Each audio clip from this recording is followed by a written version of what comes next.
సహోదరులు క్రమముగా ఉండుట, ఇక్కడ అనేకమైన టేప్ రికార్డులు క్రింద పెట్టబడి ఉంటా నేను చూస్తున్నాను. బహుశా దీనిని అవన్నీ స్వీకరిస్తవి. పరిశుద్ధాత్మ మీతో ఏమి చెప్పినది మీరు అది తెలుసుకోవాలనుకున్నట్లయితే ఇక్కడ సహోదరుల యొద్ద టేప్ రికార్డులు ఉండటం గమనిస్తున్నారు కదా. వారు వెనుకకు వాటిని మరలుస్తారు. ఖచ్చితంగా మీ సమస్యని మీరు పరిష్కరించవచ్చును.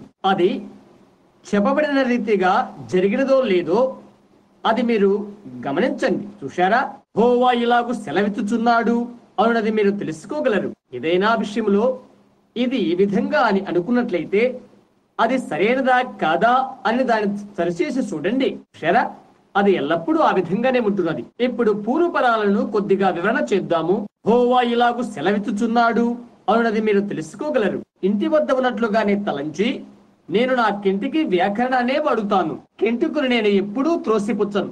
కెంటుకు వారు ఎవరైనా ఇక్కడ ఉన్నట్లయితే, కెంటుకు నుండి వచ్చిన వారు ఎవరైనా ఇక్కడ ఉన్నట్లయితే చేయి చూయించండి.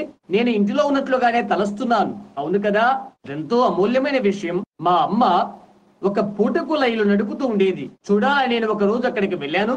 ఒక పెద్ద బల్ల ఒకటి వేయబడి ఉండి అనేక మంది అక్కడ భోంచేస్తున్నారు. నేను ఇలా అడిగాను, కెంటుకీకి సంబంధించిన వారు ఎంతమంది ఇక్కడ ఉన్నారో నిలబడండి అని అన్నాను. అందరూ నిలబడ్డారు. ఆ రాత్రి నా సంఘానికి వెళ్లి కెంటుకు నుండి వచ్చిన వారు ఎంతమంది ఇక్కడ ఉన్నారు అని అడిగాను. అందరూ నిలబడ్డారు. భలే, మంచిది, చాలా బాగుంది అని నేను చెప్పాను. మిషనరీలు చాలా మంచి పని చేశారు, అందుకు ధన్యవాదాలు చెల్లిస్తున్నాను. ఇప్పుడు రోమా పత్రిక 11వ అధ్యాయము 28వ వచనము. లేఖనము చదువుతున్నప్పుడు జాగ్రత్తగా వినండి. సువార్త విషయమైతే వారు మిమ్మును బట్టి శత్రువులు కాని, ఏర్పాటు విషయమైతే పితరులను బట్టి ప్రియులై ఉన్నారు. ఎలయనగా దేవుడు తన కృపావరముల విషయంలోను పిలుపు విషయంలోను పశ్చాత్తాపపడడు. ప్రార్థించుకుందాము. ప్రభువా, మేము ఈ రాత్రి భయభక్తులతో దీన్ని సమీపిస్తున్నాము. సహాయము చేయండి. సంపూర్ణ హృదయముతో యథార్థతతో సమీపిస్తున్నాము. కేవలము మీ మహిమ కొరకే ఈ విషయాలు చెప్పబడినవి. ప్రభువా, నాకు సహాయము చేయండి. ఎలా చెప్పాలో, ఏమి చెప్పాలో అలాంటివి నా మనసులో కేంద్రీకరించండి. అది నీ సమయమైనప్పుడు ఆపివేయండి. ఈ సభికులలో అవసరాలతో ఉన్నవారు, వ్యాధులతో ఉన్నవారు, వారు ఉపయుక్తము కొరకై ప్రతి వారి హృదయము వీటిని స్వీకరించును కాక. యేసుక్రీస్తు నామమున ప్రార్థిస్తున్నాను. ఆమేన్.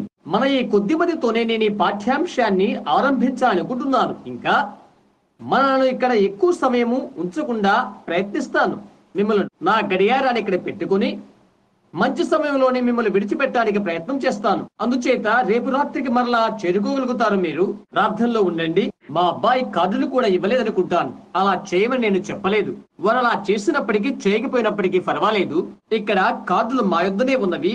ఎలాగైనా కొందరిని పిలుస్తాం. బహుశా అలా కాకపోయినట్లయితే పరిశుద్ధాత్మ ఏమి చెప్తారో దాని కొరకే మనం ఎందుకు ఎదురు చూడకూడదు? మీరు జాగ్రత్తగా ఆలకించండి. ఇక్కడ ఉన్నటువంటి కొద్ది మందైన మనకు ఇది శ్రేష్టమైన సమయం అని చెప్పవచ్చును. ఎందుకనగా ఇది నా యొక్క వ్యక్తిగతమైన స్థితిని గూర్చిన చర్చనీయాంశమై ఉన్నది. ఆ కారణము చేతనే నేను రాత్రి లేఖనాన్ని చదివాను. అందుకు కారణం కృపావరములను, పిలుపును వారి యోగ్యతను బట్టి అనుగ్రహించబడు లేదని మీరు అది గ్రహించాలని ఈ లేఖనాన్ని చదివింటుని పౌలు ఇక్కడ ఇలా మాట్లాడుతున్నాడు. సువార్త వెలుగులో యూదులు మన నిమిత్తమై దేవుని నుండి గ్రుడ్డివారైపోయారు. అయితే దానికి ముందున వచ్చిన ఏమని చెప్పబడుతుందనగా, ఇశ్రాయేలు జనులందరూ రక్షింపబడుదురు. ఏర్పాటు ప్రకారముగా ఇశ్రాయేలు జనులందరూ రక్షించబడతారు. తండ్రి అయిన దేవుడు వారిని ప్రేమించి అన్యులమైన మనకు స్థానము సంప్రాప్తమగుడు కొరకై వారిని గుడ్డివారిగా చేశాడు. అది ఎట్లనగా అబ్రహాము ద్వారా అతని సంతానము ఆయన వాక్య ప్రకారముగా సర్వ ప్రపంచాన్ని ఆశీర్వదించును. దేవుని యొక్క సత్తాధికారం ఎంత గొప్పదో చూడండి. ఆయన వాక్యమే తుది కలిగి ఉంటుంది. ఆయన మరొక్కడి కాలేడు. ఆయన మనలను ఏర్పాటు చేసుకున్నాడు. ఆయన యూదులను ఏర్పాటు చేసుకున్నాడు. ఇవన్నీ కూడా దేవుని భవిష్యత్తు జ్ఞానమునందే ఉండి ఉన్నవి. ఏమి కావాలని ఆయన పలికి ఉండెను, వాటిని ముందుగానే ఆయన ఎరిగి ఉండెను. ఆయన దేవుడు కొరకై అంతమును కూర్చి ఆయన అనుభవనందే ఎరిగి ఉండెను కనుక ఆయన హద్దులు గల దేవుడు కాదు. ఎవ్వరూ నశించడం దేవునికి ఇష్టం లేదు. నిజంగా ఇష్టం లేదు. ఎవ్వరూ నశించుటకు ఆయన ఇష్టపడ్డాడు. అయితే ఆరంభమందు దినముల ఆరంభమప్పుడు ఎవరు రక్షించబడతారో ఎవరు రక్షింపబడరో దేవునికి తప్పక తెలుసును. ప్రజలు నాశనము కావాలని ఆయన ఆశించడు. ఎవ్వరునూ నశించుటకు ఆయన ఇచ్చయించడు. ప్రతి ఒక్కరిని రక్షించడం ఆయన చిత్తమే. అయితే ఆరంభము నుండి ఎవరు రక్షించబడతారో ఎవరు రక్షింపబడరో ఆయనకు తెలుసు. అది కలుగునుగాక, ఇది కలుగునుగాక అని, లేక ఇది ఇలాగుంటున్నది, ఈ వ్యక్తి ఇలాగునని ఆయనకు తెలుసు. ఆయన అతీతుడైన వాడు కనుక ఆయన ముందుగానే ఎరిగి ఉండెను. వాటి అర్థం ఏంటో నీకు తెలిసి ఉంటే అది నిజమే అవుతుంది. ఆయనకు తెలియనిది ఏదీ లేదు. గమనించు, ఆయనకు తెలియదు. కాలానికి ముందున్నది ఏదీ లేదు, ఆ తర్వాత ఇంకొక కాలము లేదు. చూడండి, ఆయనకు సమస్తమును తెలుసును. ప్రతి వస్తువు ఆయన మనస్సులో ఉన్నది. కాబట్టి రోమా 8-9 అధ్యాయంలో పౌలు చెప్పిన రీతిగా ఆయనక నేరము మోపనేలా మనం ఇది చూద్దాం. సువార్త ప్రకటించడం ఎలాగో అలాగే ఒకరు అడిగారు, ఇలాగునా సోదర బ్రహ్యాం, నీవది నమ్ముతున్నావా అని. ఆయన అన్నాను, నీవు కాల్వనిస్ట్ వాడవై ఉంటావు అని అన్నాడు అతడు. బైబిల్లో కాల్వనిస్ట్ అనేవాడు ఎంతకాలం ఉండనో నేనెంతకాలము కాల్వనిస్టునే. చెట్టుకు ఒక శాఖ ఉన్నది, అదే కాల్వనిస్ట్ యొక్క నమ్మకం. అనేకమైన శాఖలు కూడా చెట్టుకుంటవి కూడా. ఒక చెట్టుకు ఒకటి కంటే ఎక్కువ శాఖలు ఉంటవి. నిత్యత్వమును కూర్చిన భద్రత కోసము అతడు దాని కొరకై ప్రాకులాడుతున్నాడు. ఆడు తర్వాత జాగ్రత్తలోనికి నీ వెళ్తావు, ఆ తర్వాత ఎక్కడో రాలిపోతావు. దానికి అంతం అనేది లేదు. అయితే నీవు కాల్వినిజమును గూర్చి అలా వెళ్ళినట్లయితే వెనుకగా వచ్చి ఆర్మినిజమును గూర్చి ఆరంభించు. చూశారా, మరొక శాఖ ఆ చెట్టుపై ఉంటున్నది. అలాగే ముందుకు వెళ్తుంటే ఆ మొత్తము కలిసి వృక్షమైపోతుంది. అందుచేత కాల్వినిజం లేఖనంలో ఉన్నట్లయితే నేను అది నమ్ముతాను. జగత్తుకు పునాది వేయబడక మునిపే దేవుడు ఎరిగి ఉంటాడని నేను నమ్ముతున్నాను. క్రీస్తునందు ఆయన సంఘాన్ని ఆయన ఏర్పరచుకుని జగత్తుకు పునాది వేయబడక మునిపే క్రీస్తును చంపి ఉన్నాడు. లేఖనము అలాగనని చెప్తుంది. జగత్తుకు పునాది వేయబడక మునిపే ఆయన దేవుని గొర్రెపిల్లగా చంపబడెను. చూడండి, యేసు ఇలా చెప్పాడు, జగత్తుకు పునాది వేయబడక మునిపే ఆయన మనలను ఎరిగి ఉన్నాడని యేసు చెప్పాడు. పౌలు ఇలాగ చెప్తున్నాడు, ఆయన మనలను ఎరిగి సృష్టి నిర్మాణము కాక మునిపే యేసుక్రీస్తునందు మనలను దత్త పుత్రులుగా స్వీకరించెను అని. ఆయనే మన దేవుడు, ఆయనే మన తండ్రి. కాబట్టి భీతి చెందిన అవసరం లేదు. చక్రాలు సరిగానే దొర్లిపోతున్నవి, ప్రతిదీ కాలబద్ధంగా నడుస్తున్నది. అందుచేత అయితే ఒక విషయం ఏంటంటే, మలుపులో చేరుకో, అది దానిని గుర్చిన మేలై ఉంటుంది. అప్పుడు నీవు మలుపులో ఏ విధంగా పనిచేయాలో తెలుసుకుంటావు. ఎప్పుడు గమనించు, కృపావరములు పిలుపును పశ్చాత్తాపము లేకుండానే కలుగుతవి. ప్రభునందు నా యొక్క పిలుపును లేఖన ప్రకారంగా అలా ఉంచుటకు అది ఒక్కడే నాకు మార్గమవుతుంది. నేను ఈ రాత్రి నా స్నేహితులతో ఇక్కడ ఉంటున్నాను. నా స్వవిషయమని తలంచగా దీనిని తప్పక గ్రహింపు చేసుకుంటారని నేను నమ్ముతున్నాను. అయితే మీరు ఒక గ్రాహ్యాన్ని కలిగి ఉండాలి, మరియు ప్రభు ఏమి చేస్తానని చెప్పాడో అది గ్రహించాలి. కదలుతున్న ఒక దాన్ని కనుగొని అది వెంబడించాలి. ఇప్పుడు ఆరంభమునందు ప్రప్రథ విషయం, నేనెప్పుడు దర్శనాన్ని జ్ఞాపకముంచుకుంటున్నాను. ప్రథమంగా నా మనస్సుకు నేను ప్రతిస్పందన చేసుకుంటాను. అది దర్శనం, ప్రభు నాకు అనుగ్రహించిన దర్శనం. చాలా సంవత్సరాల కింద నేను ఒక చిన్న బాలుడుగా ఉన్నాను. నా చేతిలో ఒక రాయి ఉంచుకున్నాను. క్షమించండి, నేను పొడుగాటి వస్త్రాలు ధరించుకున్నవి జ్ఞప్తి ఉన్నవి. మరి మీలో ఎవరికైనా చిన్న బిడ్డలు పొడవాటి వస్త్రాలు ధరించుకుని ఉండట జ్ఞప్తి ఉందో లేదో? చిన్న బిడ్డలు అలాంటివి ధరించడం మీలో ఎంతమందికి జ్ఞాపకం ఉన్నది? అవును, పొడవైన వస్త్రాలు. నా యొక్క పాతకాలపు ఆ గుడిసెలో మేము నివాసం చేస్తున్నప్పుడు అది నాకు జ్ఞాపకం ఉన్నది. నేను నేల మీద ప్రాకుతూ ఉండేవాడను. ఎవరో నాకు తెలియదు. అయితే లోపలికి వచ్చారు. నా దుస్తులకు అమ్మ నీలిరంగు రిబ్బన్ ఉంచినది. నేను బాగా నడవగలుగుచుడిని.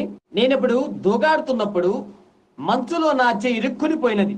వారి ఆ పాదాల మధ్య చలిమంటే కాచుకొనుచున్న వారి పాదాల యొద్ద ఉన్నటువంటి మంచు తింటూ ఉంటిని. అది చేసినందుకు కొరకై మా అమ్మ నన్ను లాగివేసింది. అది నాకు జ్ఞప్తుంది. ఇంకొక విషయము నాకు జ్ఞాపకం ఉన్నది. ఆ తర్వాత 2 సంవత్సరాల తర్వాత ఇంకొక రాయి నాకు తగిలింది. అది నాకు 3 సంవత్సరాల వయస్సు. నా తమ్ముడికి 2 సంవత్సరాలు కూడా రాలేదు. అందుచేత మేము వెనకాల పెరటిలో ఉండగా అక్కడ ఒక పాతకాలపు మొద్దుల కుప్ప ఉన్నది. అక్కడికి వారు కర్రలు తెచ్చి అవి నరుగుతూ ఉండేవారు.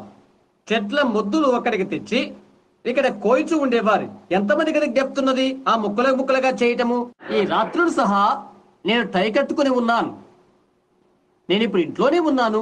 ఆ పాత ముద్దులున్న ఆ తోటలో ఊట కాలువలో నుండి ఒక చిన్న కొమ్మ కొట్టుకుని వస్తుంది. అక్కడ ఆ ఊట కాలువ వద్ద ఒక పాతబడిన కాయ చెప్పబడి ఉన్నది. అందులో ఉండి నీరు ముంచి మా దేవదారు బకెట్తో నీళ్లు తీసుకుని వస్తుంటాము. మా నాయనమ్మ చనిపోక ముందు ఆమెను కలుసుకున్నటువంటి ఆఖరి సమయం నాకు జ్ఞప్తున్నది. ఆమెకు 110 సంవత్సరాల వయస్సుండెను. ఆమె చనిపోయినప్పుడు ఇలాగ నేను ఆమె నా చేతులపై ఎత్తుకుని వచ్చాను. ఆమె ఇక చనిపోయే ముందుగా నన్ను ఇలా కౌగిట్లోకి తీసుకుని, నాన్నా, దేవుడు నీ ప్రాణాన్ని నిండారుగా దీవించునుగాక అని చెప్పినది. ఆమె చనిపోక ముందు అలా చెప్పినది. ఆమె జీవితములో ఆమె ఏనాడు కూడా తన సొంతం అనే చెప్పులు జత కలిగి ఉన్నట్లుగా నేను అనుకోను. నేను పెద్దవాడైనప్పటికీ కూడా ఆమెను గమనిస్తున్నట్లుగా నాకు జ్ఞాపకమున్నది. ప్రతి వేకువజామున లేచి చెప్పులు లేకుండానే ఆ మంచులో కాలువ వద్దకు వెళ్లి బకెట్ నీళ్లు ముంచుకొని తిరిగి వచ్చేది. ఆమె పాదాలు అలాగూ ఉండేవి. అది నీకు బాధగా లేదా? ఆమె 110 సంవత్సరాలు బ్రతికింది. అవునండి, ఆమె చాలా చాలా మొరటగా ఉండేది కూడా. ఆ తర్వాత మా నాన్నగారు చిన్నటి వయసులో ఆడుకున్నటువంటి మట్టి పెంకులతో ఉన్న రాళ్ళని గుచ్చి ఆమె నాకు చెప్పడం జ్ఞాపకం ఉన్నది. ఆ బలహీనమైన పాతకాలపు విషయం నేను తలుస్తుంటే ఆ అటక మీద నుండి ఆమె ఎలాగ లేచేది? ఆ పాతవైన 2 గదులు, దానిపైన అటక ఉన్నది. 2 మొక్కలు పడగొట్టి ఎక్కిపోడు కొరకై ఒక నిచ్చెన తయారు చేసుకున్నారు. ఆమె నాతో చెప్పినది, నీవు రాత్రి భోంచేసిన తర్వాత మీ నాన్నగారి మట్టి పెంకులు చూయిస్తాను నేను. సరే అని అన్నా. నేను పాతకాల వాళ్ళంతా ఎలా ఉంచుకుంటారో అలాగే ఆమె పైన పెట్టుకున్న వస్తువులన్నీ ఒక ఇనుపు పెట్టెలో ఉంచి నాకు చూయించబోతున్నది. నేను అనుకున్నాను, ఆ వస్తువులన్నీ నిచ్చెన మీదకి ఎక్కించి అక్కడ ఎలా పెడతారో ఈ లోకములో అని నేను అనుకున్నాను. నేనెక్కడకు చేయి పెట్టుకుని ఇలా అడిగాను. నేను చెప్పాను, ఇక్కడ ఆగు మా అమ్మ, నేనెక్కి నీకు సహాయం చేస్తాను అని అన్నాను. ప్రక్కగా తప్పుకో అందామె. ఉడుదమారిగా నిచ్చెన ప్రాకేసింది. హా, వచ్చేసాయి అని అంది. సరే నానమ్మ అని అన్నాను. నేను అనుకున్నాను, అయ్యో, నేను కూడా అలాగ ప్రాగితే 110 సంవత్సరాల వయసులో ఆ బలము ఉంటే ఆ చిన్న నీటి ఊట దగ్గర నాకు ఒకటి జ్ఞాపకం ఉన్నది. నా యొద్ద ఒక రాయి ఉండేది. నేను దాన్ని అలా త్రోసివేస్తూ నా చిన్నతమ్మునికి నా బలమెంతో చూపుతూ ఉండేవాడును. చెట్టు మీద ఒక పక్షి అలా సునాదం చేస్తూ కూతలు కూస్తూ ఉండేది. అది ఒక చిన్న పాలపిట్ట. ఆ చిన్న పాలపిట్ట నాతో మాట్లాడుతున్నదా అని అనుకునేవాడను. నేను అలా తిరిగి వినబోతుండగా అది ఎగిరిపోయేది. ఒక స్వరం ఇలా చెప్పబడినను, న్యూ ఆల్బనీలో నీ జీవితకాలం ఎక్కువ గడుపుతావు అని చెప్పబడినది. నేను పుట్టిన ప్రాంతానికి అది 3 మైళ్ళ దూరం ఉంటున్నది. సంవత్సరమైన తర్వాత మేము అక్కడికి వెళ్ళాము. మేమెన్నడూ ఊహించలేదు, కానీ న్యూ ఆల్బనీకి వెళితమి. జీవితంలో అలాంటి విషయాలు. సరే చూడండి, వారంతా భక్తి సంబంధమైన ప్రజలు కాదు. మా అమ్మ నాన్నగారులు ఆలయానికి వెళ్ళలేదు. అంత క్రితం వారంతా కథోలిక్ వారు. మా చిన్న మేనల్లుడు ఈ రాత్రి ఇక్కడెక్కడో కూర్చుని ఉంటాడు అని తలస్తున్నాను నేను. నాకైతే తెలియదు. అతను ఒక సైనికుడు. నేను అతని కొరకై ప్రార్థిస్తున్నాను.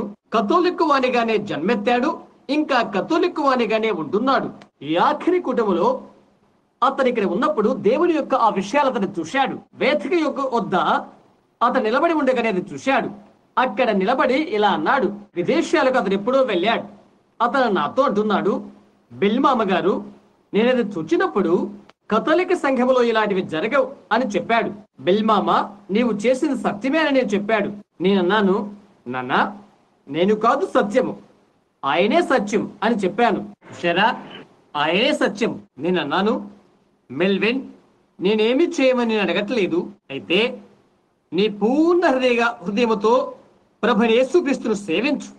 నీవెక్కడికి వెళ్ళాలో అక్కడికి వెళ్ళు అని నేను చెప్పాను అతనికి. అయితే ఒకటి మాత్రం నీ హృదయంలో నిర్ణయించుకో, యేసుక్రీస్తును నూతనంగా నీ హృదయంలో జన్మించాడని. చూడు, నీ హృదయములో ఆ తర్వాత నీవే సంఘానికైనా వెళ్ళు. నాకు ముందున్న వారంతా కథోలిక్ వారే. నా తండ్రి ఐరిష్ వాడే, నా తల్లి ఐరిష్ వారే. ఆ ఐరిష్ రక్త మార్పు ఎదనగా మా నాన్నను చెరికో ఇండియా వాసి, నా తల్లి కేవలం సగము జాతి విత్తనమై ఉంటున్నది. మా వంశం 3 తరాల తదుపరి అది ఆరిపోయినది. అయితే ఆ ఒక్క తేడాయే.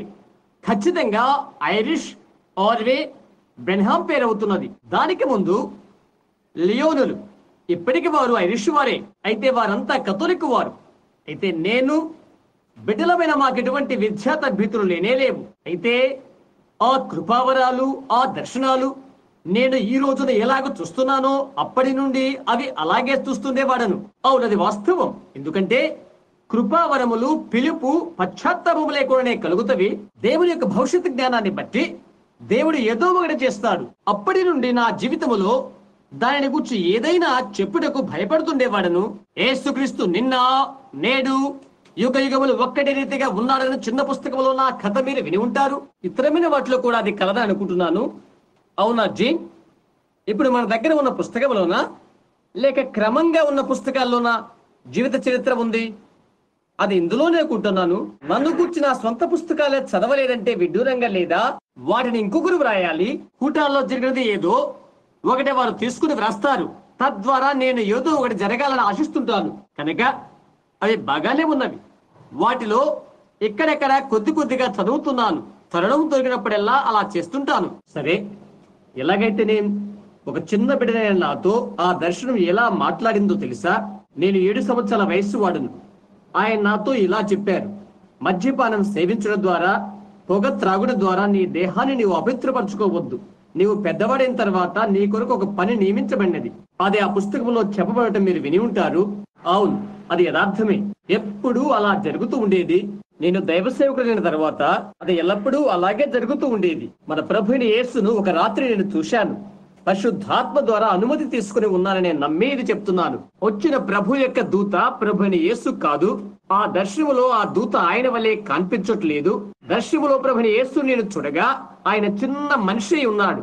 నేను పొలములో ఉండి మా నాన్న కొరకు ప్రార్థిస్తూ ఉన్నాను. నేను లోపలికి వచ్చి పడక మీద పండుకొని ఉన్నాను. నేను ఆ రాత్రి ఆయన వైపు అనగా మా నాన్న వైపు చూస్తూ, ఓ దేవా, ఆయన రక్షించు అని అడిగాను. మా అమ్మ ముందుగానే రక్షించబడింది. నేనే ఆమెకు బాప్తిసం ఇచ్చాను. ఆ తర్వాత నేను అనుకున్నాను, హో, మా నాన్న ఎక్కువగా త్రాగేవాడు. నేను ఆయన ప్రభుని యేసును అంగీకరించినట్లుగా చేస్తే అని అనుకున్నాను. నేను బయటికి వెళ్లి గది ముందరనున్న వాకిల దగ్గర చాప పైన పండుకొని ఉన్నాను. ఎవరో నాతో ఇలా చెప్పారు, లేచి నిలబడు అని. నేను లేచాను. నడుచుకుంటూ వెళ్లి నా వెనుకాలన్న చీపురు పుల్లల పొలములోకి వెళ్ళాను. నా ముందర 10 అడుగుల ముందరగానే ఒక మనిషి నిలబడి ఉన్నాడు. తెల్లటి బట్టలు ధరించిన ఒక చిన్న వ్యక్తి. ఆయన తన చేతులు ఇలా కట్టుకుని ఉన్నాడు. భుజాల మీదకి తల వెంట్రుకలు వెళ్లాడుతున్నవి, చిన్న గడ్డము. ఈ విధంగా ఓరగా నా వైపు చూస్తున్నాడు. దీనవదముతో కనిపిస్తున్నాడు. అయితే ఆయన పాదాలు ఎలాగున్నవో నేను గ్రహించట్లేదు. ఒకటి ముందుకు, ఒకటి వెనుకకున్నట్లుగా ఉన్నవి. గాలి వీస్తున్నది. ఆయన వస్త్రము కదలుతున్నది. చీపురు పుల్లల పొలం ఊగుతుంది. నేను ఇలా తలంచాను, నన్ను నేనుగా సమర్థించుకుంటూ, ఒక్క నిమిషం, నేను నిద్రపోవడం లేదు కదా అని అనుకున్నాను. నేను ముందుకు వంగి చిన్న చీపురు పుల్లను ఒకటి తీసుకుని ముఖం పుల్ల మారిగా తీసుకున్నాను. అది నా నోట్లో పెట్టుకున్నాను. తిరిగి ఇంటి వైపు చూశాను. లేదే, నేను ఇక్కడ నాన్న కొరకు ప్రార్థిస్తున్నాను. ఎవరో ఇక్కడ రమ్మని చెప్పారు. ఇక్కడ ఒక మనుష్యుడు ఉన్నాడు. ఆయన ప్రభుని యేసు వలె కనిపిస్తున్నాడు అని నేను అనుకున్నాను. నేను అనుకుంటున్నాను, అలాగైతే ఆయన నేరుగా మా ఇల్లు ఎక్కడుందో అటువైపే చూస్తున్నాడు. అందుచేత నేను ఆయన చూడగలనేమోనని ఈ వైపును తిరిగాను. అలాగా ఆయన ముఖం వైపు భాగాన్ని చూశాను. ఆయన చూచుడుగా ఇలాగ తిరగవలసి ఉండేను. తిరిగి ఇలా చెప్పాను, ఆయన కదలనే లేదు. నేను ఆయన పిలవాలనుకున్నాను. యేసు అని అన్నాను. ఆయన అలాగా వెనుకకు తిరిగి చూశాడు. ఆయన చేతులు అలా చాచాడు. అది మాత్రం నాకు జ్ఞప్తున్నది. ఆయన పటమును చిత్రీకరించడానికి లోకంలో ఏ చిత్రకారుడు లేడు. ఆయన ముఖ కవకలకు చిత్రించడానికి ఎవరూ లేరు. నేను చూచినంత మట్టుకు హాఫ్మన్ యొక్క 30 సంవత్సరాల క్రీస్తు శిరస్సు ఎలాగున్నదో అలాగ ఉన్నాడు ఆయన. నేను ఉపయోగించే అన్ని కాగితాల పైన నేనది ఉంచి ఉన్నాను. ఎందుకంటే అది అలాగే కనిపిస్తుంది కాబట్టి. చాలా దగ్గరగా ఉన్నట్లు అనిపిస్తుంది. భూమికి అంతం ఆసన్నమైనప్పుడు దానితో మాట్లాడుతున్నటువంటి మనుషునిగా ఆయన కనిపించాడు. ఆయనను నేను సముదాయించుకునే వరకు ఆయన ఎంతో ప్రేమ కనికరాలతో ఉన్నాడు. తెల్లవారిన తర్వాత నన్ను నేనుగా చూసుకున్నాను. నన్ను నేనుగా చుచ్చుకుంటే పైజామా, చొక్కా కన్నీరుతో తడిచిపోయినవి. తిరిగి ఆ చీపురు పుల్ల పొలములోనికి నివాసం కొరకై చేరుకున్నాను. సేవకుడైన ఒక స్నేహితునికి ఇది నేను చెప్పాను. అతడు అన్నాడు, సరే బిల్లి, అది నేను పిచ్చివానిగా చేస్తుంది. అది దయ్యం అని అతను చెప్పాడు. అలాంటి వాటితో నీవు మోసపోవద్దు అని అన్నాడు. ఆ సమయమందు నేను ఒక బాప్టిస్టు సేవకుడును. అటు తర్వాత ఇంకొక నా స్నేహితుడి దగ్గరికి వెళ్ళాను. అక్కడ కూర్చుండి దాన్ని గూర్చి అతనికి తెలియచేశాను. నేను అడిగాను ఇలాగన, సహోదరుడా, దాన్ని గూర్చి నీ అభిప్రాయం ఏంటి అని. సరే బిల్లి, నేను చెప్తాను. బైబిల్లో ఉన్నట్లుగా నీ బ్రతుకులు నీవు కచ్చుకుంటూ బోధ చేస్తూ ఉన్నట్లయితే, దేవుని కృపను మొదలైన వాటిని గురించి చెప్తూ వెళుతున్నట్లయితే, నేనేదో ఊహాజనితమైన దానిలోనికి వెళ్ళిపోతాను అని అన్నాడు అతడు.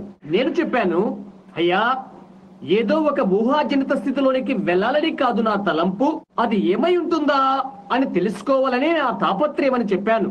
అతడు అన్నాడు, బిల్లి, చాలా కాలం క్రిందట అవి సంఘాల్లో ఉండేవి. అయితే అపోస్తులు గతించిన తర్వాత అవి అంతటితో గతించిపోయినవి అని చెప్పాడు. ఇంకా ఇలా చెప్తున్నాడు, ఇప్పుడు మనం ఇలాంటి విషయాలు చూచినట్లయితే అవి చచ్చిన వారితో మాట్లాడుతూ దయ్యాలవుతున్నవని అన్నాడు. సహోదర మ్యాకెనీ, అని నీ వాళ్ళు అనుకుంటున్నావా అని నేను అడిగాను. అవునండి అని చెప్పాడు అతడు. అయ్యో దేవా, కనికరము చూపుము అని నేనన్నాను, ఓ సహోదర మ్యాకెనీ, దేవుడు నాకు అలాంటివి దయచేయడేమో, నాతో కలిసి ప్రార్థనలో ఉంటావా? నేను ఆయన ప్రేమిస్తున్నానని నీకు తెలుసు. నేను అలాంటి విషయాల్లో పొరపడను, నాతో ప్రార్థించు అని చెప్పాను. సహోదర బిల్లి, నేను చేస్తాను. కాబట్టి అప్పుడే ఆ పాదిరి గారి గదిలోకి మేము ప్రార్థనకు వెళ్ళాము. ఆ పిదప అనేకులైన సేవకులను అడిగాను. అదే జవాబు వస్తుంది. ఆ తర్వాత వారిని అడగాలంటే భయపడుతూ ఉండేవాడిని. ఎందుకంటే నేను దయ్యమని వారు తలంచెదరని. నేను అలాగూ ఉండాలని అనుకోను. ఒకటేదో జరిగి ఉన్నదని నా హృదయానికి తెలుసు. అంతే, ఏదో ఒకటి నా హృదయంలో జరిగింది. ఆ విధంగా నేను ఎన్నడూ కూడా ఉండాలని నేను కోరుకోను.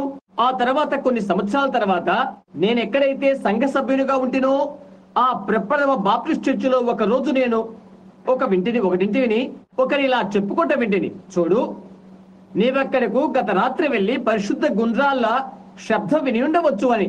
పరిశుద్ధ గుండ్రాళ్ళ అని నేను అనుకున్నాను. వాల్ జాన్సన్ అనే పాటల నాయకుడు ఒకరు నాకు స్నేహితుడు.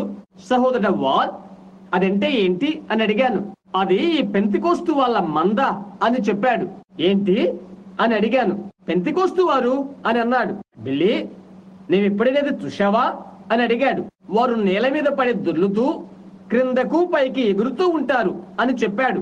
వారు ఏదో ఒక రకమైన అర్థములేని అన్ని భాషలతో మాట్లాడతారని చెప్పుకుంటారు. వారు రక్షింపబడిన వారు కాదు అని చెప్పాడు. వారు ఎక్కడ ఉన్నారు అని అడిగాను. ఓ, అక్కడ చిన్న గుడారాలు వేసి కూటాలు జరిగిస్తున్నారు. లూయిస్ విల్లకు ఆ ప్రక్కన. బహుశా నల్లజాతి వారు కావచ్చు అని అన్నాడు. అవునా అని అన్నాను. చాలా మంది తెల్లవారు కూడా అక్కడ ఉన్నారు అని చెప్తున్నాడు. నేను అడిగాను, వారు కూడా అది చేస్తున్నారా? అవునవును, వారు కూడా చేస్తున్నారు అని చెప్పాడు. అరే, వింతగా ఉందే, అలాంటి వారితో వీరు కలిసిపోవడం వింతగా ఉందే అని అన్నాను. ఒక ఆదివారం ఉదయాన అలాంటి విషయాలే మనకు కావాలి అని అన్నాను. నేను దాన్ని ఎన్నడూ మరవలేను. అతను తనకున్న అజీర్ణము చేత ఎండిన నారింజపై తోలు తింటున్నాడు. నిన్నటి దినానాది ఎలాగుందో అలాగే చూడగలను. నేను అనుకున్నాను, ఏదో ఒక రకమైన అర్థములేని మాటలు క్రిందకు పైకి ఎగరడం, ఇక ఆ తర్వాత ఎటువంటి భక్తిని వారు పొందుకుంటారో అని అనుకుని ఇక వెళ్ళిపోయాను. ఆ తర్వాత నేను ఒక వృద్ధుని కలిశాను. ఆయన ఇప్పుడు ఇక్కడే ఉన్నారు, లేక సంఘమునందే వారు ఉంటున్నారు. ఆయన పేరు జాన్ రైన్. పొడవాటి గడ్డము, పొడవాటి శిరోజనాలు అతను కలిగి ఉంటున్నాడు. బహుశా ఇక్కడ ఉండి ఉండవచ్చును. దావీదుపురమైన బెంటిన్ హార్బర్ నుండి ఇక్కడికి వచ్చి ఉంటారనుకుంటున్నాను. లూయిస్ విల్ లో వారికి ఒక స్థలం ఉన్నది. ఆ స్థలాన్ని వారు ప్రవక్తల పాఠశాల అని అక్కడ వారు పిలుచుకుంటున్నారు. అందుచేత అదేంటో తెలుసుకోవాలని నేను అక్కడికి వెళ్ళాలని తలంచాను. సరే, ఎవరు కూడా అక్కడ నేలపైన దొల్లడం నేను చూడలేదు. అయితే వారికి ఒక విచిత్రమైన సిద్ధాంతాన్ని వారు కలిగి ఉన్నారు. అక్కడే నేను ఈ వృద్ధుడైన ఈ మనిషిని కనుగొన్నాను. అతడు తన స్థలానికి నన్ను రమ్మని ఆహ్వానించాడు కూడా. నేను సెలవుల్లో అక్కడికి వెళ్ళాను. ఒక రోజు నేను ఇచ్చట ఉండి అతని ఇంటికి వెళితని అతడు వెళ్ళిపోయాడు. ఇండియానా పోలీసులకు ఎక్కడికో వెళ్ళాడు. ప్రభు అతని భార్యను తీసుకున్నాడు అని చెప్పబడినది. ఆ మనుష్యుడు అలా పరిగెత్తుతాడని నీవు అనుకుంటున్నావా అని నేను అన్నాను. ఆమె చెప్పినది, ఓ, ఆయన దేవుని సేవకుడు. కొన్ని వారాల క్రితమే ఆ బలహీనమైనది మృతమైపోయినదని నేను విన్నాను. అతన్ని ఆమె ఎంతగానో సన్మానించేది. అయ్యో, అలాంటి భార్యనే కలిగి ఉండాలి. అవును, అది వాస్తవం. ఎలాగైనా అతడు సరైన వాడే. నేను అన్నాను, సరే సహోదరు రాయ్, నీవిక్కడనే ఉన్నావా? అతను ఇక్కడ లేడు, క్రితం దినం ఉన్నాడు. అబ్బాయిలు అవునా? అవును. వారేది కలిగి ఉంటారో దానితోనే వారు తమ జీవనము గడుపుతుండేవారు. భోంచేయడికైనా ఇంట్లో ఏమీ ఉండేవి కావు. అవునది వాస్తవము. మిషిగన్ లోని ఒక ఏటులోకి వెళ్లి నేను కొన్ని చేపలు పట్టుకుని తీసుకొని తిరిగి నేను ఆ స్థలానికి వచ్చాను. చేపలు కాల్చడానికి వారింట్లో ఎలాంటి క్రొవ్వు లేక గ్రిస్ కూడా లేదు. నేను అడిగాను, ఇంట్లో ఏమీ లేకుండా నిన్ను వదిలిపెట్టిపోయాడా అని అడిగాను. ఓ, అయితే సహోదరా బిల్ అతడు దైవ సేవకుడు. సరే, నీ పురాతన కాలపు హృదయం దీవించమను కాక. సహోదరుడా, నేను ఈ ప్రక్కనే ఉంటాను. అవునా? నీ భర్తను కూర్చుని వారా తలంచు. అందుకొరకై నీతో ఏకీభించి నీ ప్రక్కనే ఉంటాను. అవును, ఈనాడు అలాంటి స్త్రీలు ఎందరో మనకు అవసరమై ఉన్నారు. అలాంటి భార్యలు ఉండాలని ఆశిద్దాం. అవును, అలాంటి భార్యాభర్తలు ఉన్నట్లయితే అమెరికా ఎంతో శ్రేష్టమైనదిగా తయారవుతుంది. హీనమైన ఘనమైన వారితోనే ఉండు. అందును బట్టి అనేకములైన విడాకులు అనేవి ఉండబోవు. ఆ తర్వాత నేను వెళ్ళిపోయాను. నా రహదారి ప్రయాణంలో అది నాకు ఒక వింతైన విషయమే. మిషావాకా గుండా నేను వచ్చాను. పాతబడిన చిన్న చిన్న కార్లు వీధుల్లో పెట్టబడి నేను చూశాను. జీసస్ ఓన్లీ అని తెలియబడుతున్న పెద్ద గురుతు బోర్డులతోనే చూశాను. జీసస్ ఓన్లీ, యేసు మాత్రమే అంటే ఏమై ఉంటున్నది? అది ఒక మతమై ఉండాలి అని నేను అనుకున్నాను. ఆ తర్వాత ముందుకు వెళ్ళాను. ఇక్కడున్న సైకిళ్లపై యేసు మాత్రమే, జీసస్ ఓన్లీ అని ఉన్నది. కేడిలాక్స్ కార్ల మీద, మోడల్ T4 కార్ల మీద యేసు మాత్రమే, జీసస్ ఓన్లీ అని ఉన్నది. భలే అద్భుతం, అది ఏమై ఉంటుంది అని నేను అనుకున్నాను. కాబట్టి నేను అక్కడికి వెళ్ళాను. తదుపరి అది 1500 2000 మంది కూడుకొని ఉన్న మత సంబంధమైన కూటమని తెలుసుకున్నాను. పైకి క్రిందకు గంతలు వేస్తూ కేకలు పెడుతున్న వారి శబ్దాలు నేను విన్నాను. ఏంటి అని అనుకున్నాను. పరిశుద్ధ గుండ్రాళ్ళు అనేవేంటో ఇక్కడ నేను చూశాను. నాకు పాత ఫోర్డ్ కారు ఉన్నదని మీకు తెలుసు. గంటకు 30 మైళ్ళ వెళ్తుందని నేను అది చెప్పగలను. రాను 15 పోను 15 అటు ఇటు వెళ్ళగలదు. ఒక ప్రక్కకు దాన్ని పెట్టేసేసాను. అలా నిలుపు చేయడానికి నాకు స్థలము దొరికినది. వెనుక స్థలానికి నడిచి వెళ్ళిపోయాను. నడుస్తూ అటు ఇటు చూశాను. అందరూ చక్కగా నిలబడ్డారు. వారు తల్లపైగా చూశాను. వారంతా ఎగురుతూ కేకలు వేస్తూ అటు ఇటు పడుతూ ఉన్నారు. ఏం ప్రజలు వీరు అని అనుకున్నాను. చాలాసేపు నేనెక్కడ నిలబడిన తర్వాత కొంత సముదాయించుకున్నాను. అది మంచిగా అనిపించినది. మంచిది. ఆ ప్రజల్లో తప్పేమీ కనిపించట్లేదు. వారు పిచ్చివారు కాదు. కొంతమందితో నేను మాట్లాడగలిగి ఉన్నాను. వారు మంచి ప్రజలే. సరే, నేను వెళ్ళి ఆ రాత్రంతా అక్కడ గడిపిన తర్వాత ఆ రాత్రి అదే తర్వాత రోజు నేను లోనికి వెళ్ళాను. నా జీవిత కథ చెప్తున్నప్పుడే మీరు విని ఉంటారు. ప్లాట్ఫామ్ మీద అనగా వేదిక పైన 150 లేక 200 లేక అంతకంటే ఎక్కువ మంది సేవకులతో కలిసి నేను అక్కడ ఉన్నాను. ఎవరెవరు ఎక్కడి నుండి వచ్చారో అక్కడ నిలబడి చెప్పడం వారు కోరారు. Evangelist William Benham, Jeffersonville Baptist అని చెప్పి కూర్చున్నాను. ఎక్కడి నుండి వచ్చారో అందరూ చెప్పారు. మరునాడు నేను లోపలికి వెళ్ళక మునుపు ఆ రాత్రంతా నేను పొలంలో పండుకొని నిద్రపోయాను. ఆ 2 ఫోర్డ్ సీట్ల మధ్య నా ట్రౌజర్ తగిలించి, అవి ఎలాగుంటావో మీకు తెలుసు. ఆ పాత శీర్షక ట్రౌజరు టీ షర్ట్ ఎలాగుంటుందో ఆ మరునాడు ఉదయాన నా టీ షర్ట్ తగిలించుకొని కుటానికి వెళ్ళాను. $3 తప్ప మరి ఎక్కువ నా దగ్గర లేదు. ఇంటికి వెళ్ళటానికి గ్యాసోలిన్ అనగా పెట్రోల్ పోయించుకోవడానికే అవి సరిపోతవి. ఆ తర్వాత మరికొన్ని రొట్టె చుట్టెలు ఉన్నవి తెలుసా? అయితే అవి నాకు సంతృప్తికరంగానే ఉన్నవి. నేను నీళ్లు పోయించుకోవాల్సి ఉంటుంది. ఒక గ్లాసు నీరు కావాలి. శుభ్రపరచుకోవటానికి అవి కావాలి, తెలుసు కదా. నేను వాటిని కొంత కడుక్కొని ప్రాతకాల వేళ పలహారం ముగించుకున్నాను. నేను వాటిని తినగలిగాను. వారి దినానికి 2 సార్లు అది భుజిస్తారు. అయితే నేను ఎలాంటి కానుకలు చెల్లించలేకపోయాను. అందుచేత నేను వారిపై ఆధారపడలేదు. ఆ తర్వాత ఆ ఉదయం నేను అక్కడికి చేరుకున్నాను. నేను ఈ కొద్ది వృత్తాంతాన్ని కూడా చెప్పవలసి ఉంటుంది. అనుచేత ఆ ఉదయానికి నేను అక్కడ చేరుకున్నాను. అతను అడుగుతున్నాడు, ఎలాగనా విలియం బ్రెన్హామ్ గారి కొరకు మేము ఎదురు చూస్తున్నాం అని అంటున్నాడు. ఆ యవనస్తుడైన ఒక బాప్టిస్టు సువార్తికుడు గత రాత్రి వేదికపైకి వచ్చున్నాడు. ఈ ఉదయవేళలో అతను వర్తమానం ఇవ్వాలని మేము కోరుకుంటున్నాం అని చెప్పి వెళ్ళాడు. ఒక బాప్టిస్టు వాణిగా నేను అక్కడకు వెళ్ళటానికి నాకు బిడియంగా ఉన్నది. అందుకని నేను ఆ స్థలంలో ఒక విధంగా కుదుర్చుకొని కూర్చున్నాను. నేను నా శీర్షక ట్రౌజర్ టీ షర్ట్ వేసుకుని ఉన్నాను. మేము గుమస్తాల వస్త్రధారణ ఉన్నామే, కనుక నా స్థలములో నేను అలా కూర్చుని ఉన్నాను. 2-3 నిమిషాలు అలా అడిగి ఆ తర్వాత ఒక నల్లజాతి సహోదరుల ద్వారా కూర్చోబెట్టబడ్డాడు. కారణం ఏంటంటే వారి యొక్క సమావేశాలు ఉత్తరాదిన ఉన్నవి. ఎందుకంటే వారి యొక్క ప్రత్యేకించబడిన వారు అప్పుడు దక్షిణాదిన ఉన్నారు. అందుకని వారికి అవి దక్షిణాదిన జరగవు. కనుక యేసు మాత్రమే, యేసు ఓన్లీ ఏమై ఉంటుందా అని నేను ఆశ్చర్యపడుతున్నాను. ఇక నేను అనుకున్నాను, అది యేసుకు సంబంధించినంత వరకు అది మంచిదే అని తలంచాను. అందుకని ఆయన కలిగినంత వరకు అది ఎలాగున్నప్పటికీ ఏ భేదము లేదులే అని నేను తలంచాను. అందుచేత కొంతసేపు అలా కూర్చొని వారిని గమనిస్తూ ఉన్నాను. 2-3 సార్లు నన్ను పిలిచారు. ఈ నల్లజాతి సహోదరుడు నా వంక చూచి, అతను నీకు తెలుసా అని అడిగాడు. అక్కడితో తెలిసిపోయింది. నేను అతనికి అబద్ధం చెప్పలేకపోయాను. నేను అలా చెప్పాలనుకోలేదు. సహోదరుడా చూడు, అవును అతను నాకు తెలుసు అని చెప్పాను. మంచిది, వెళ్ళు అతను తీసుకురా అని అన్నాడు. నేను చెప్పాను, సరే సహోదరుడా నేను చెప్తాను నీకు, నేనే అతడను అని చెప్పాను. అయితే నేను ఇంకా ఇలా అన్నాను, చూడు ఈ శీర్షక ట్రౌజర్తో వెళ్ళడమా, అక్కడికి లేచి వెళ్ళు అని అన్నాడు అతడు. నేను అక్కడికి వెళ్ళలేను. ఈ ట్రౌజర్ తొడుక్కొని నేను అక్కడికి వెళ్ళను. ఈ చిన్న టీ షర్టుతో నేను వెళ్ళను.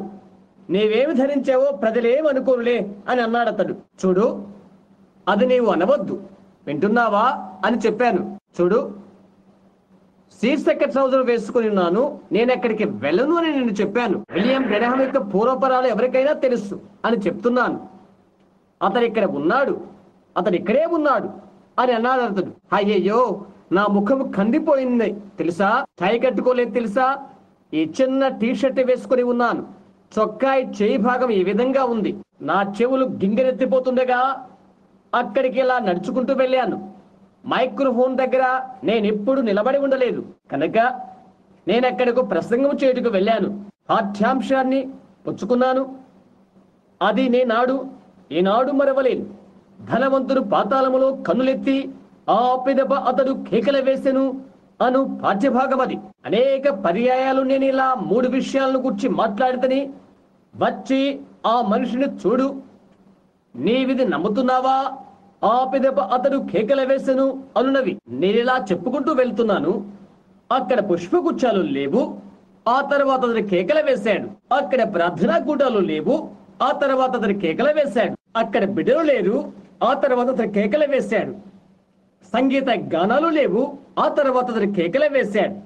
అటు తర్వాత నేను కేకలు వేశాను. కాబట్టి ఇదంతా అయిపోయిన తర్వాత వారంతా నా చుట్టూ చేరి నేను వచ్చి వారి కొరకు కూటాలు పెట్టమని వారు కోరారు. నేను అనుకున్నాను, ఓహో నేను ఒక పరిశుద్ధ గుండ్రాల కాబోలు అని తలంచాను. నేను అలా అనుకున్నాను.